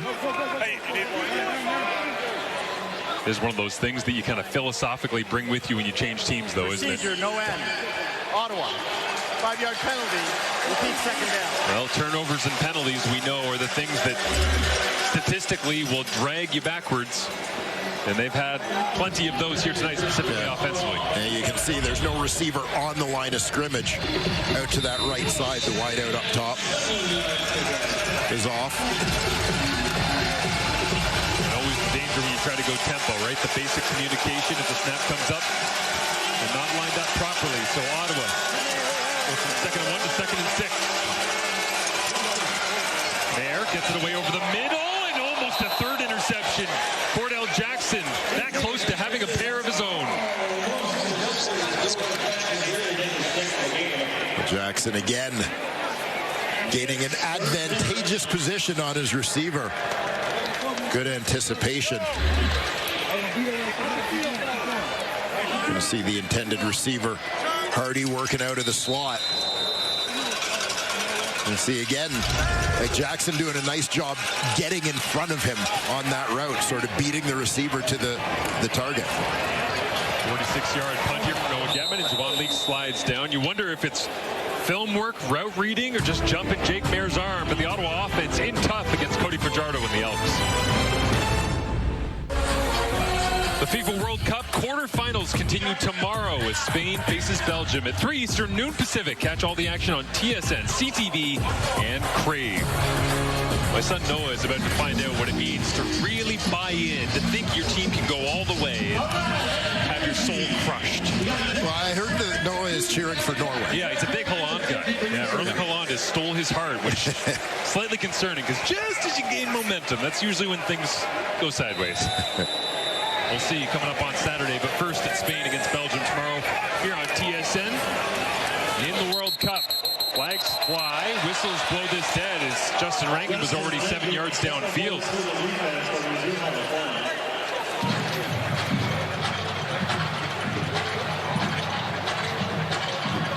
Illegal procedure. Edmonton number 53. 5-yard penalty. Repeat first down. Brendan Bordner, the left tackle, who has team high 10 pressures allowed, gets flagged on that one. And changing pieces on the interior, but it's the outside that bumps them backwards as Mark Cordy still in at center. Coulter Woodmansey was injured back in week 1 against these Ottawa REDBLACKS. Onto the 6-game injured list, out for a significant period of time, unfortunately. Big free agency addition from the Hamilton Tiger Cats. They empty it out for Fajardo, and he spins backwards right into a sack. And the big man, Cleon Lang. We don't say his name much in the backfield these days, Dwayne, but when he gets there, he delivers a blow. And you're going to see Right here, Lang, quick hand slap to the inside. Meet you, the quarterback, Cody Fajardo. His big escape move is sort of that reverse spin out to the left. And he spun right into a couple of Ottawa defensive linemen that time. Didn't even see it coming. Late substitution here from the REDBLACKS. They get the extra man off the field. They'll just throw it underneath, and Justin Rankin's going to try to make magic, as he has so often this season. Edmonton's allowed just 3 sacks in their first 4 games, but 3 here in this ball game. As Fajardo taking a couple more pops than usual. CFL low 1.3% pressure rate.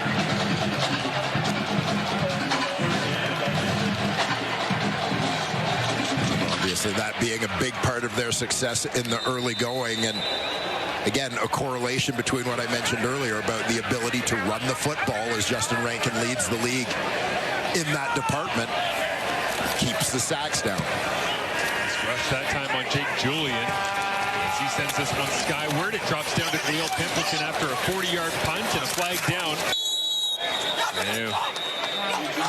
Leon Lang gets to admire a little bit of his work. 12th year out of Iowa State. The second-round pick of the Argonauts way back in 2012. Makes the big play on Fajardo.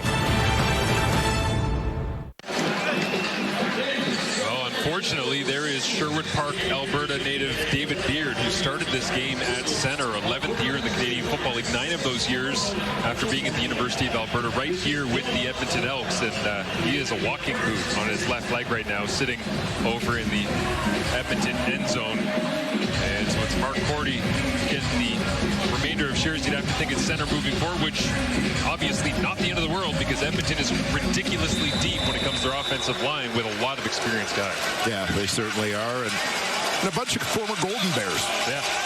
David Beard, Mark Cordy, Carter O'Donnell amongst them. Jake Mayer, good starting field position here for the REDBLACKS. And underneath, Joel DeBlanco is going to try and pull Aiden Eberhardt backwards once again.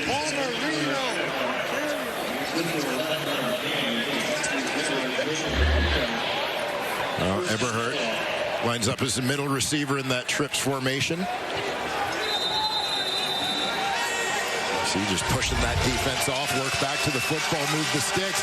You just got to find some consistency in this Ottawa offense. Jake Mayer trying to make a man miss. Scrambling for what he can get. Not the most fleet of foot, but workmanlike effort that time to get 3 yards. Takes the hit and heads back for 2nd and 7.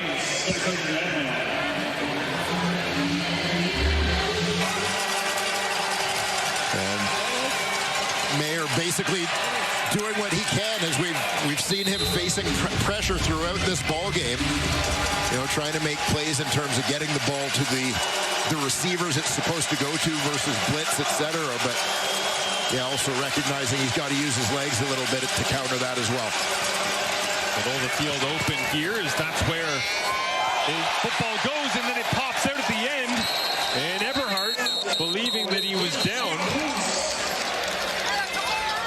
and they will give forward progress at the 21-yard line.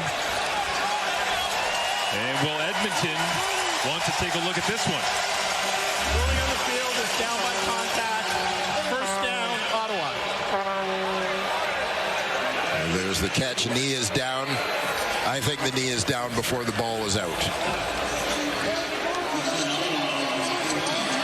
Still in control of it. Knee touches.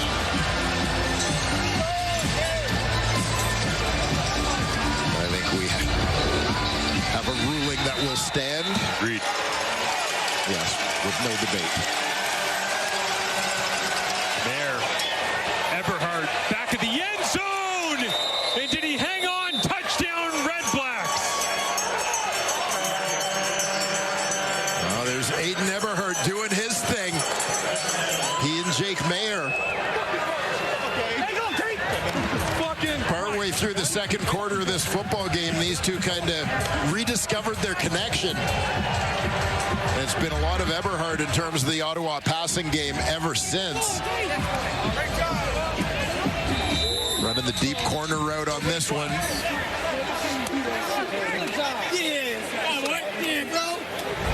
Perfectly placed football, nice catch. getting after Jalen Garnes, the free safety on that one. Also, the read was kind of off of Cordell Jackson, right, who's got the interception and almost had maybe 2 earlier, so not shy to go back to the well. Over the top and into the bucket. Aiden Eberhard tightens down this ball game. Just a gorgeous touchdown reception. That time from Aiden Eberhard, jumping over from the BC Lions and making big plays here for the Ottawa REDBLACKS. Yeah, string of catches on that possession for Eberhard. They're running the whole route tree here offensively, concluding with that corner route. Jake Mayer laying it in there. And I think that's probably the most frustrating part for Ottawa REDBLACKS fans right now, sitting at 0-4 and battling in a relatively low-scoring game here late in the third. Is we saw the throw earlier from Jake Mayer where he fits it in perfectly on the corner. You see the score zone shot for 21 yards, which again, 20-yard end zone still. You're talking about a 30, 35-yard throw into the corner, dropped in perfectly. And so when you see the 2-and-out percentage being kind of high and the punt percentage being kind of high, the low touchdown drive, but you're going, he can make the throws. Yeah, they can do all these things. Right. And panel talking about McLeod Bethel-Thompson at halftime. I think that's the saving grace, it seems like, right now. We'll see how long Mayer continues to make those plays and hold off the seemingly inevitable challenge of the veteran quarterback listed number 2 on the depth chart. As Javon Leak returns this kick with a 2-point lead, 1:07 remaining in the third quarter. Great to have you here with us in Week 6 Thursday night football. Bit of a slow burn at times in the second quarter, but the high completion percentage, Cody Fajardo back at it again here tonight. Yeah, it's been kind of an odd game in that it has kind of felt like Edmonton has really been in control of the game, but the fact is, just a 2-point game. A hot start deceiving a little bit as Austin Mack rolls his way forward for a gain of 5 yards. 2nd and 5 coming up. You wonder as we, get into the final minute of this third quarter, and you talk about how close a game it is at this point. Remember that shanked punt at the end of the first half where Edmonton steals a late field goal. Margin for error is small. Fajardo loads it up and rips it to Austin Mack along the sideline. Confident throw from CF7 that time. He was waiting out something else, but leaned into this one, Dwayne. Zinging it out there.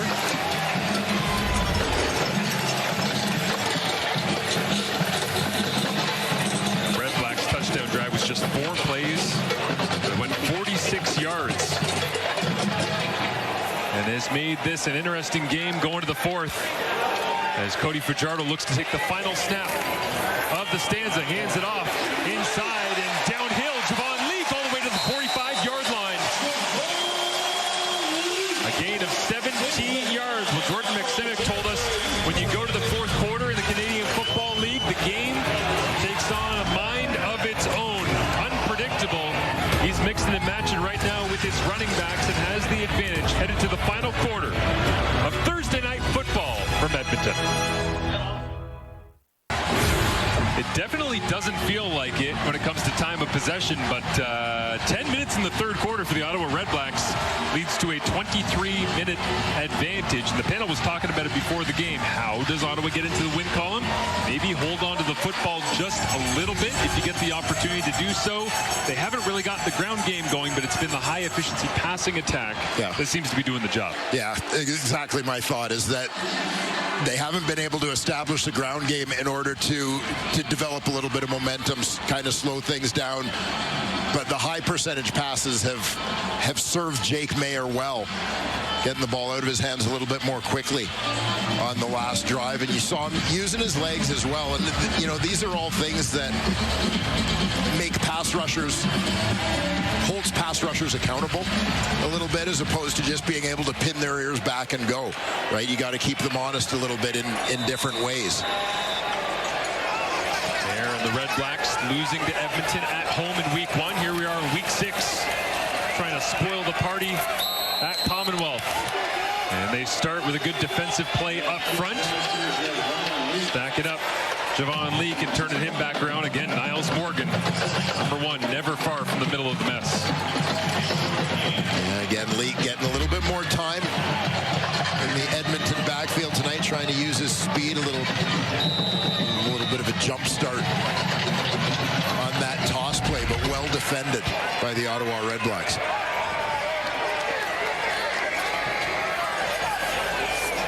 Fajardo, pressure coming, gets it away, open receiver. It's TJ Luther running free through the secondary. And Luther inside the 20. They'll put him at the 18 officially.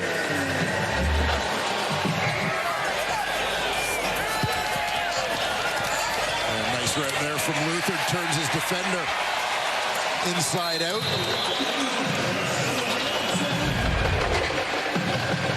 Cody Fajardo against the BC Lions in a losing effort last week. 3rd highest total of his career. 395 yards, and the most since 2019 when he went for 429. Problem was he had 3 interceptions. See if he can cash in here. They'll go to the ground game again. Pitch. Javon Leake, stutter step. Gets to the outside and wrapped up. Brought down at the 11.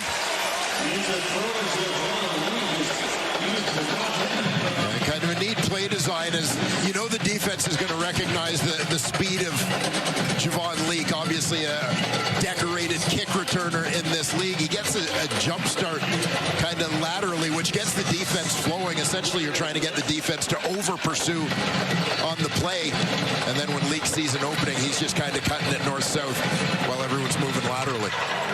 Ottawa's offense starting to get things in gear. Edmonton trying to set the tone of this 4th quarter. Rankin watches on from the sidelines. They give it to Leake and puts a shoulder down, leans forward to the 5-yard line. 1st and goal coming up. And does Rankin stay on the sideline, or did they let Leake continue to roll? Productive series for Javon Leake, doing a lot of the heavy lifting on this particular possession for the Edmonton Elks.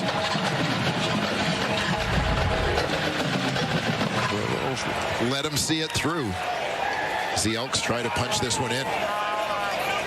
McCourty makes the calls at center. 37 yards for Javon Leake on the ground. They'll fake it there, throw a slant in behind. Touchdown, Edmonton. Keon Julian Grant. Duck, duck, duck.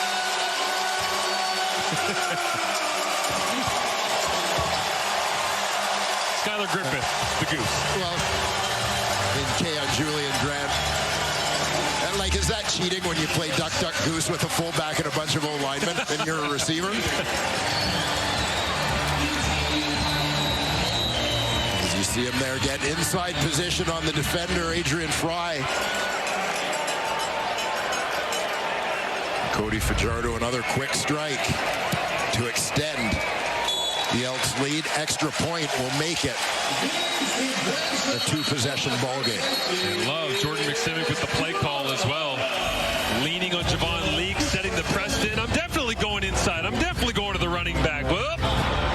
Pulls it, throws the slant. Touchdown Elks. Fajardo continues. There's Keon Julian Grant, his 3rd grab of the evening on 4 targets into the end zone. As a smooth delivery from Cody Fajardo. But the real excitement for Keon was the eyes lit up, and he said, guys, now's the time. The thing we planned, now.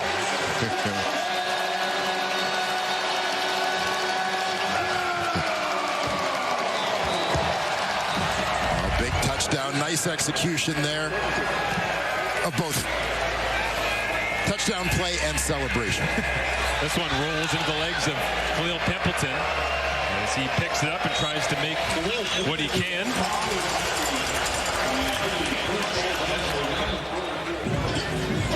5 passing touchdowns allowed for the Edmonton Elks, second to only Saskatchewan entering week number 6. They gave one up to Jake Mayer and Aiden Eberhardt on their last drive, then answered her back with an 8-play, 80-yard drive. Finalized by Keon Julian Grant from Cody Fajardo.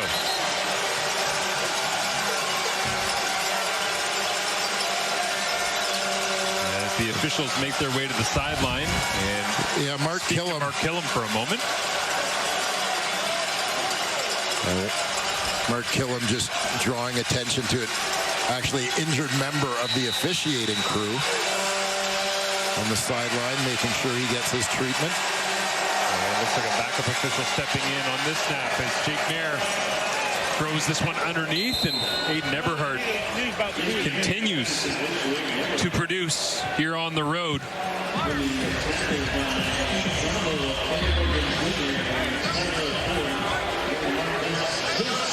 Well, Jake Mayer again, you see defender's arms up in his face, but he manages to deliver that one on target. As Edmonton Ottawa pushes for the first down, and Aiden Eberhardt goes over 100 with that last catch. Averaged 19.2 yards per catch last season and had 3 games of 100 plus. So highly productive, making the move. One of those sought-after free agents that Ryan Dinwiddie targeted, making his move to the nation's capital.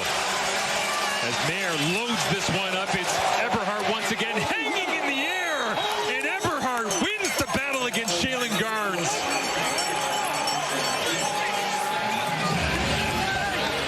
This is a situation where you just know he's the 2 receiver towards the top of your screen.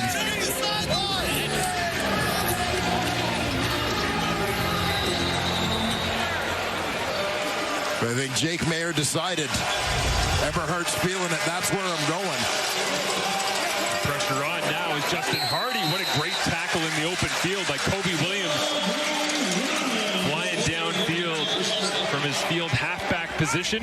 6th year out of Arizona State is here once again. It's Garnes versus Eberhardt.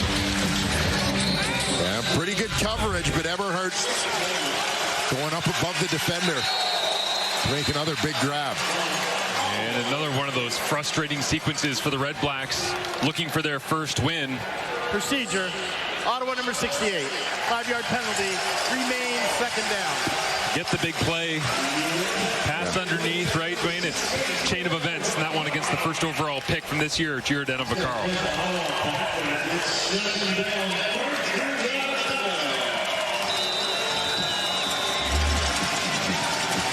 Vaccaro starting at the right guard position. You saw that early flinch. As a pass blocker, I'd flinch too if Malik Carney moved in front of me. Yep. Particularly as an interior guy. You know, you've got the quick edge rusher coming to give you some headaches. There, in a tough spot here to the wide side. Justin Hardy gets a big chunk of it back. But it's a gain of 8 on 2nd.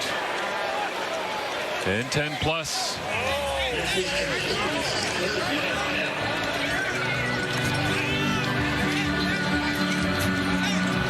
So costly penalty, but a solid response drive nonetheless. Obviously, Brett Law, they're looking to ensure that they finish this on a positive note and get back within a single score, single possession in this ballgame. First field goal attempt on the evening for the Ottawa Redblacks, the team that leads the CFL in field goal attempts and field goal makes. Now 14 of 14 on the season. Lowther has not missed. But Aiden Eberhardt, the highlight reel worthy grab, puts Ottawa in position to chop down this Elks lead. And then at the pro level, there's the game within the game within the game. And when I say that, it's like you are playing mental warfare every day. That is Niles Morgan and his first ever episode of the Next Method Level podcast. And Niles Morgan had Noah Curtis on, and basically he had unveiled it last week. And I asked Niles prior to the game, why did did you do this? And what made you want to speak to people about your experiences? That first episode is what no one tells you about football. And then him and Noah Curtis discuss the trials and tribulations of trying to make it in pro football, out of college football, being cut from teams, signed, cut again a few days later. And he wants to help anybody that's looking to make a name for themselves in pro football, whether they're in the high school, college ranks. And he says he's got 8 more episodes ready to go, and he'll unveil those shortly. Love it. Great stuff from Niles Morning, the Next Level Mets podcast. Available on YouTube. Good stuff by Niles, and plenty of work here in Edmonton. Familiar territory for him. It just makes my body hurt just reading 377 tackles. Short yardage they kept Fajardo in. Didn't get it originally, but second effort he will. But I mean, it's kind of crazy to think back now about the fact that they had him and Nick Anderson playing side by side, and you started thinking about like the amount of production, the amount of snaps they played together. But at a certain point, you get so good at one position, you don't need necessarily. Yeah, building up some depth, right? I mean, they had drafted at that position, high picks in a couple of drafts. Saw the opportunity, particularly with the development of Joel DeBlanco, to make one of those 2 linebacker spots a Canadian spot, playing with 2 Canadians there tonight. Daryl Jabome. And the young Canadians have filled the void nicely, but it's Morgan in the REDBLACKS defense trying to chase after TJ Luther all the way inside the 40. It goes for a gain of 20. Yeah, TJ Luther, number 88. Nice addition to this Edmonton receiving corps.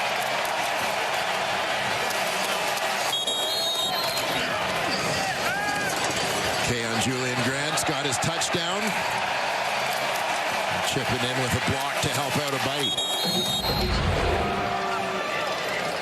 Ask Keon this week what he thinks his role in this offense is. He said blow the top off and get dirty, get physical in the running game when needed. Showed it off right there as Justin Rankin dragging tacklers in behind him. Bryce Carter hanging on during a gain of 6 for Rankin. But for Keon in Montreal, it used to be screen game and nothing over the 5 yards down the field, all the rest. But he's evolved nicely here in Edmonton.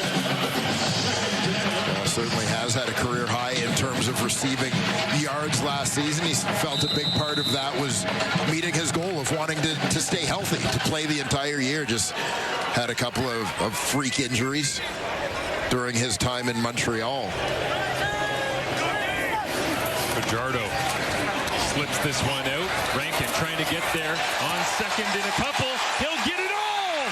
Touchdown, Justin Rankin! His second of the ball game.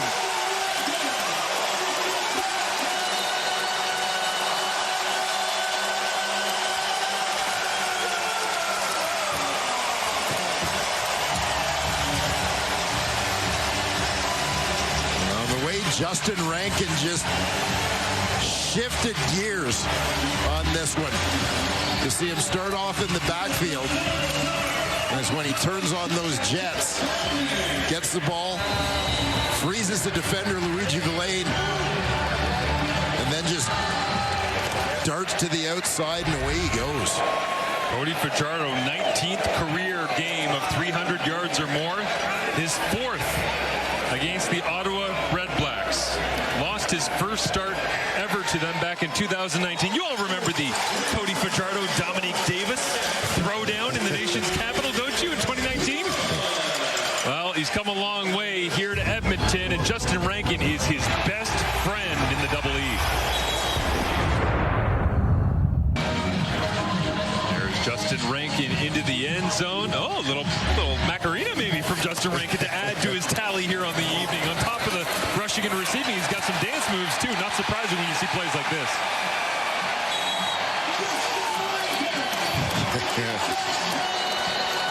The airplanes in formation, perhaps inspired by our pregame flyover. What do you think? I think so. I think they nailed it. And keep noticing as well as the military appreciating here on Salute to Service Night in Edmonton that Keon Julian Grant was in on that celebration as well. Yes. I'm starting to get the sense that Keon, he might be the guy who's planning stuff in practice. Well, happy to fill any role, though. He was the leader in Duck Duck Goose, whereas there he was more of a participant. More of a goose than a maverick? Well, yeah. You know, yeah. which is a dangerous place to be, as we now know.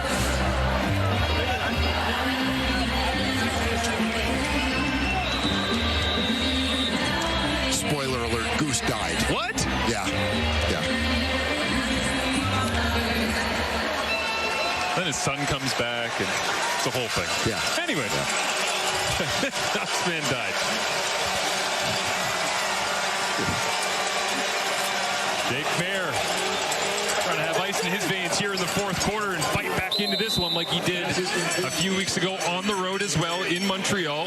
Never a bad place to start with Justin Hardy. Yeah, well, Jake Mayer, he's in an interesting spot because, you know, I mean, one of the things we've talked about is the quarterback resumes around the league. And, you know, Jake Mayer may not have the resume of some of the other quarterbacks, but he may have exactly the right makeup for this situation.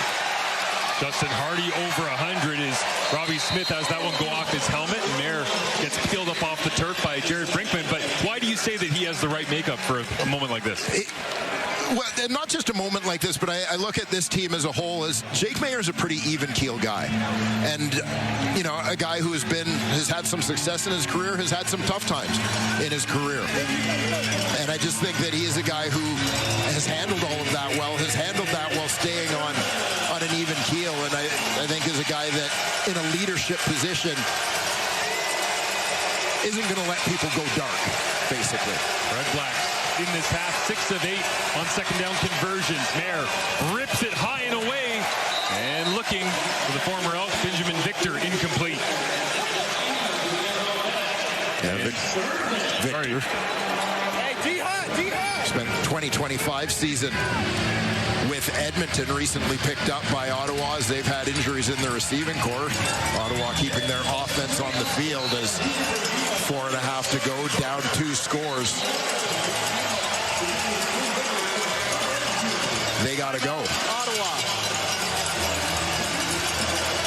And almost instinctively after the incompletion, unfortunately, because the REDBLACKS have been 2 and out on 40% of their possessions coming into week 6. It seemed like the offense went, man, that's a tough one. Let's get, and then very quickly, Brian Dinwiddie going, what are you doing? Yeah. Stay out, right? It's like, yeah, understand the situation.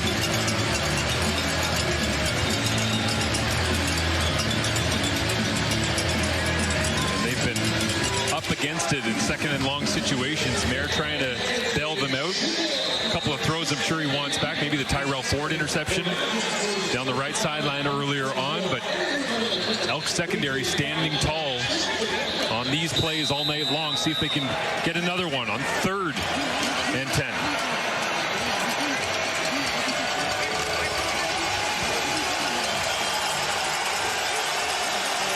Justin Hardy and Aiden Eberhard combined for 20 catches in this ball game as Mayer realizes the play clock is low. Now he has to go quickly. Wanted to check at the line, and with pressure coming on his back foot, he throws it up in the middle of the field, and it's intercepted. Jalen Garnes, he was looking for Eberhard predictably, but a mess from start to finish, and it results in the 3rd interception.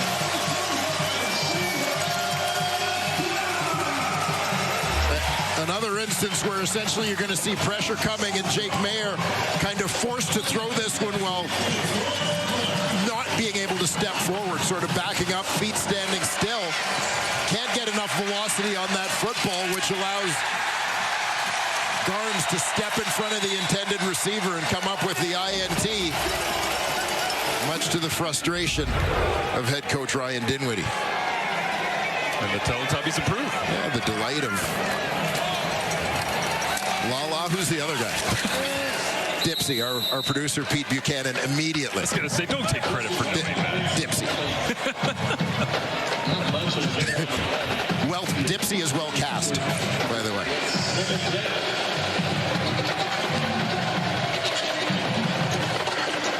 Jake Mayer wishing he could have that one back, wincing a little bit as well. Taking some big shots tonight. Now the Elks going back to a situation against the Ottawa REDBLACKS that they weren't happy with how they fared in week 1, which was closing out the game with a lead. Very different conditions 5 weeks ago, but this will help. Austin Mack running free through the secondary and down at the 31-yard line, but on 2nd and 9, It's the 6th catch for Austin Mack. Elks looking to close this one out after the big 3rd down turnover. REDBLACKS caught maybe a little flat-footed as Fajardo finds Mack on that quick slant.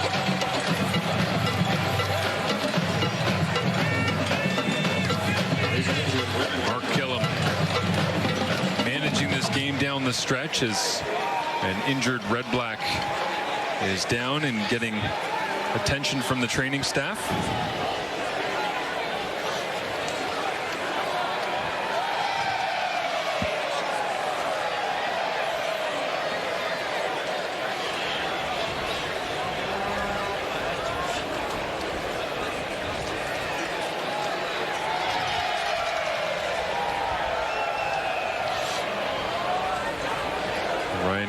Dinwiddie voicing his displeasure at the end of last week's loss against the Saskatchewan Roughriders as Jeremy Lucien up onto his feet.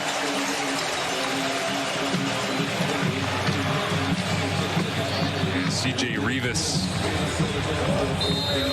the guilty party, running into his teammate there in Lucien, who's in because Bennett Williams, a massive loss for the REDBLACKS defense, out with an Achilles, 27 years old, and started the first 4 regular season games at boundary halfback, 12 tackles, 5 special teams tackles as well, but Bennett Williams was everywhere, and Lucien dressed for the first 3 regular season games, but now put into a more predominant role as we've hit the 3-minute warning. 30-17, Fajardo and the Elks lead the Ottawa REDBLACKS.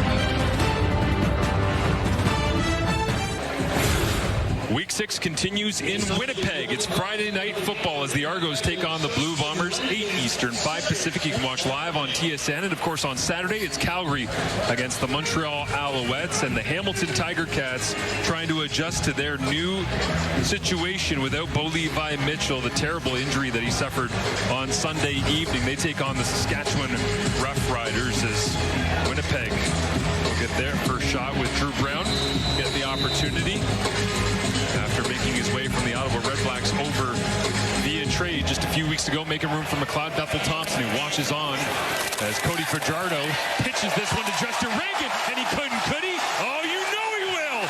Touchdown Rankin, unstoppable!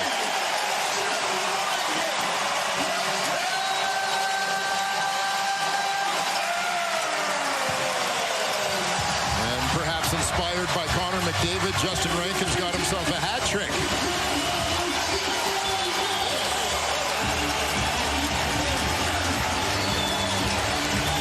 Teletubbies love it. And again, classic Justin Rankin. Starts off right, bends it all the way back left.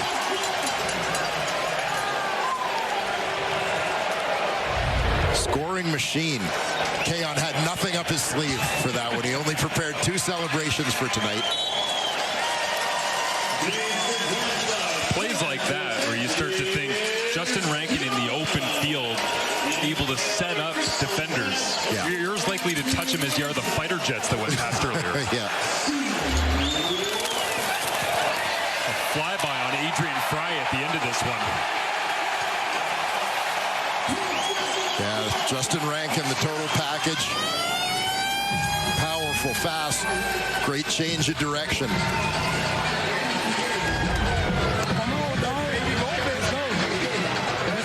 He is getting it done tonight.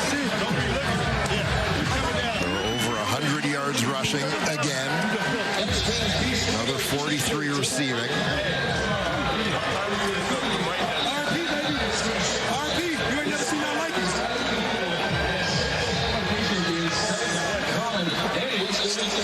And how about 4-1 soon to be Edmonton Elks. Making big play after big play. In large part thanks to Justin Rankin and the balance of their offense as well. Which, by the way, back-to-back Thursday nights I've been in Alberta. 95 points by the home teams between Calgary last Thursday and Edmonton tonight.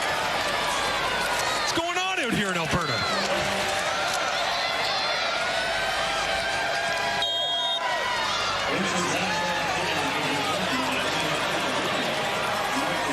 offenses continue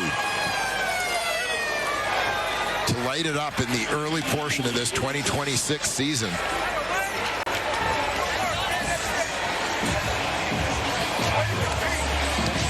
Jake Mayer, more than anything, looking for a strong finish here for this Red Blacks team.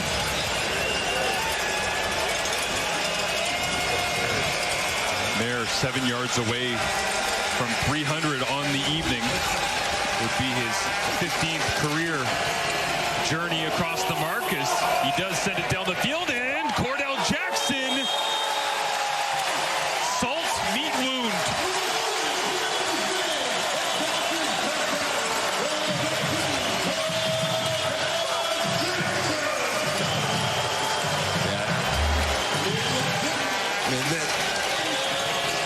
This game at this point, from an Ottawa point of view, is a second and long situation. I talk all the time about how second and long is to the defense's advantage. Everybody knows what's coming.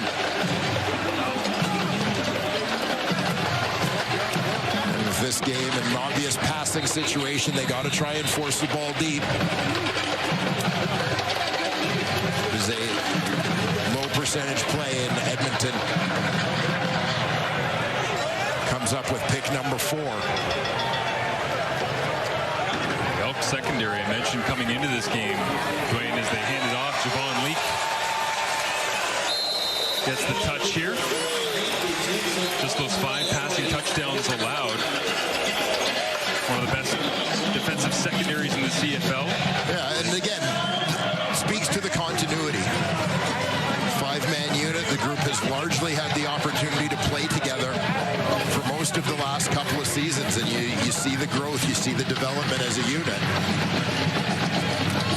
You mentioned earlier, Marsh, the communication that Joel DeBlanco talked about for him as the weak side linebacker, with Cordell Jackson and J.J. Ross as the weak side members of the secondary, short side of the field, boundary side. Javon Leak off to the races. No one's going to catch him. One of the best returners in the CFL has another house call as flags fly way behind the play, but for now, 67 yards.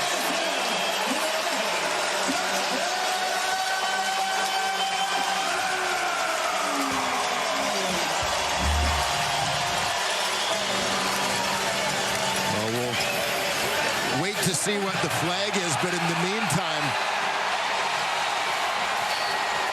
you know, this is a rather dynamic backfield duo.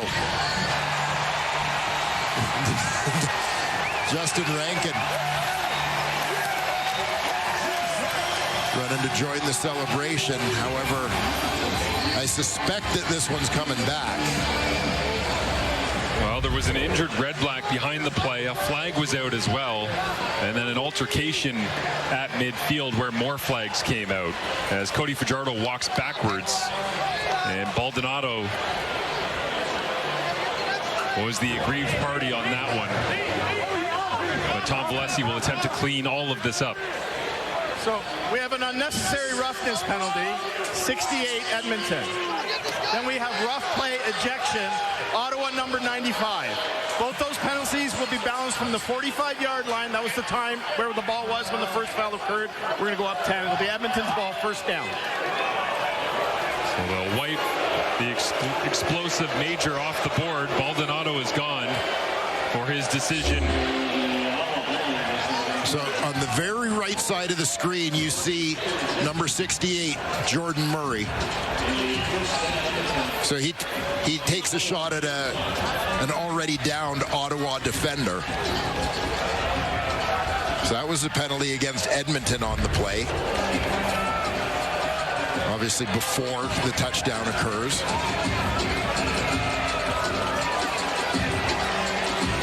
And Baldonado, unhappy, as you would imagine, got up and decided to retaliate. And that's where the penalties are squared off. So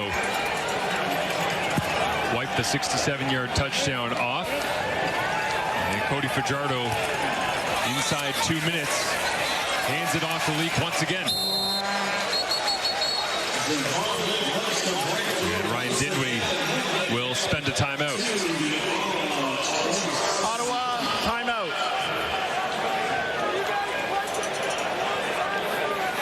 So Justin Rankin, just another evening at the office. No kidding. For the Elks running back. Got it started early. Beautiful touchdown on Edmonton's opening possession. And here in the second half, already with a touchdown run, chips in a touchdown catch. And maybe I'll give you another run, cut it back all the way across the field. Third time's a charm. 35 fantasy points for number 5. Here this evening is second and short. They plunge forward, see where the spot is. But last year, just the 4th 1,000-yard season for an Edmonton player as flags get tossed once again. But Rankin, the 4th 1,000-yard season for an Edmonton player since 2011. C.J. Gable had a couple of them, and then Kevin Brown as well. And the 32nd 1,000-yard season for an Edmonton rusher all time for Rankin last year. I've already seen him in person. We have a 15-yard misconduct penalty on Ottawa 37. 15 yards, first down. Penalty against Marcus Barnes. But I've seen Justin Rankin 3-4 times. Lost track early on this season. It never gets old. it's like, guy's electric. Yes, he does not fail to entertain. You see Barnes hauling bodies out of the pile.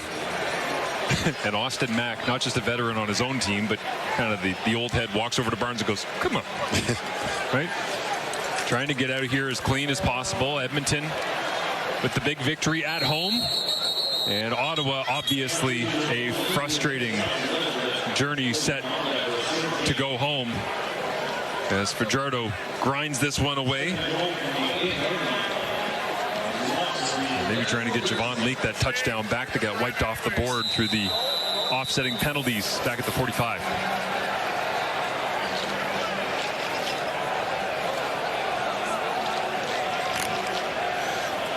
Well, no doubt frustration for these Ottawa REDBLACKS.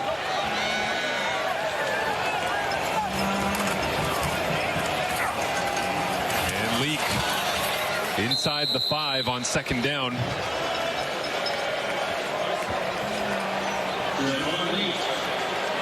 Slow off the sideline for the special teams unit.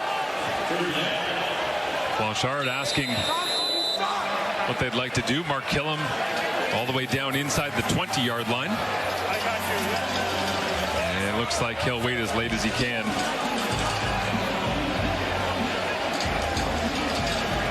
For taking advantage of a timeout. Yeah, milk that clock. Timeout, Edmonton.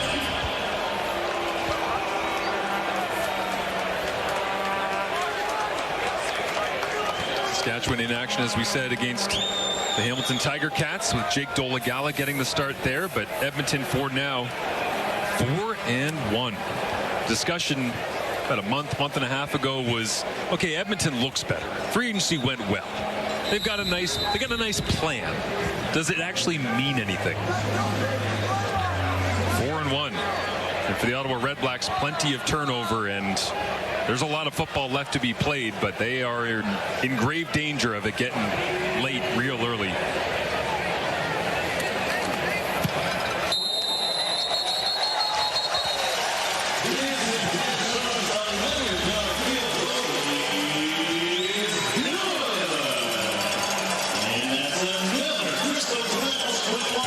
Back to the phone. Eternal optimist that I am. Yep. Which I'm not really. You see the old school phone. What do you think they have to say with 58 seconds left, up 40-17? They just wanted to say goodnight. What do you prefer, Moose Tracks or strawberry cheesecake? We're going for ice cream. What do you want? Well, knowing Cody, he's setting up the 5 a.m. quarterbacks meeting for tomorrow. Right. All right, good game. See you at dawn. It's a great thing about a landline, too. You can slam it down, right? Yeah. You can't slam a cell phone down. Not without needing a new cell phone. Ball on the tee. Ottawa about to get it back. And the question, I think, for the Red Blacks inevitably now becomes 4 interceptions for Jake Maier. 7 yards away from that 300-yard mark, but is week 6 the turning point, which they decide before playing the Winnipeg Blue Bombers that it could be McLeod Bethel-Thompson, perhaps getting the look, as Friday Night Football is up next, and it is Drew Brown up against Chad Kelly, Toronto, and Winnipeg. That's tomorrow, 8 Eastern, 5 Pacific, as Brady Oliveira looks to go back to work. I'll say this, that game is in Ottawa. We might be getting McLeod Bethel-Thompson against Drew Brown in Ottawa. Who would have called that at the start of the season? Oh, CFL. MBT. Here he is. Completes his first pass with the Red Blacks. Brought in after Drew Brown was traded away after asking for his release. The Red Blacks wanted to get some value for it. Did what they could, and Jake Maier will finish the night just shy of that 300-yard mark. And those 4 interceptions looming large as the turnover trend that dominates winning percentage continues. As McLeod takes a big hit, and the pass rush hasn't slowed down one bit for the Edmonton Elks. Jared Brinkman. Well, Jared happy to get one. He's got the family in attendance. Met Jared's dad before the game, having made the trek from Iowa. Just a bull rush, beats his man inside.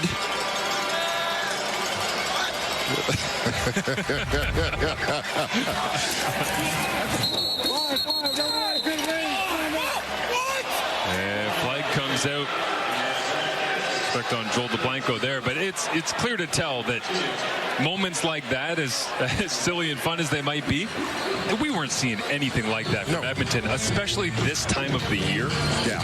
For the last several years. Yeah. Like the lack of smiles on the sidelines, the lack of celebration. Roughness. Edmonton number 50.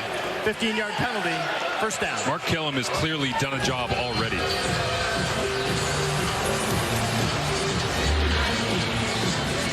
Yes, successful shift in culture happening here in Edmonton.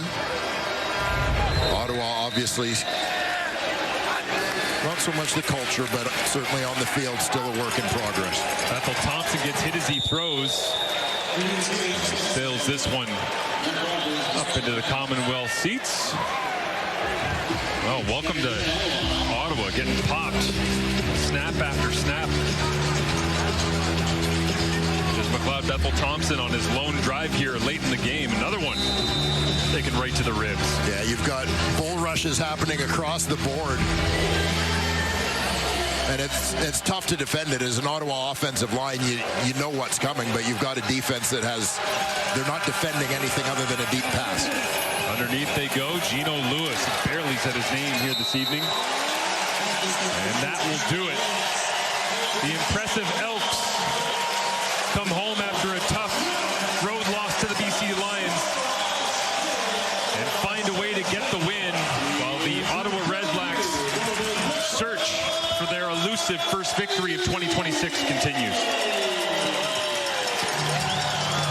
Yeah, we'll see what's next for these Ottawa Red Blacks. A couple of flashes of positive, and as we've seen from them, even going back to their last outing against Saskatchewan, there's some fight in this Ottawa team,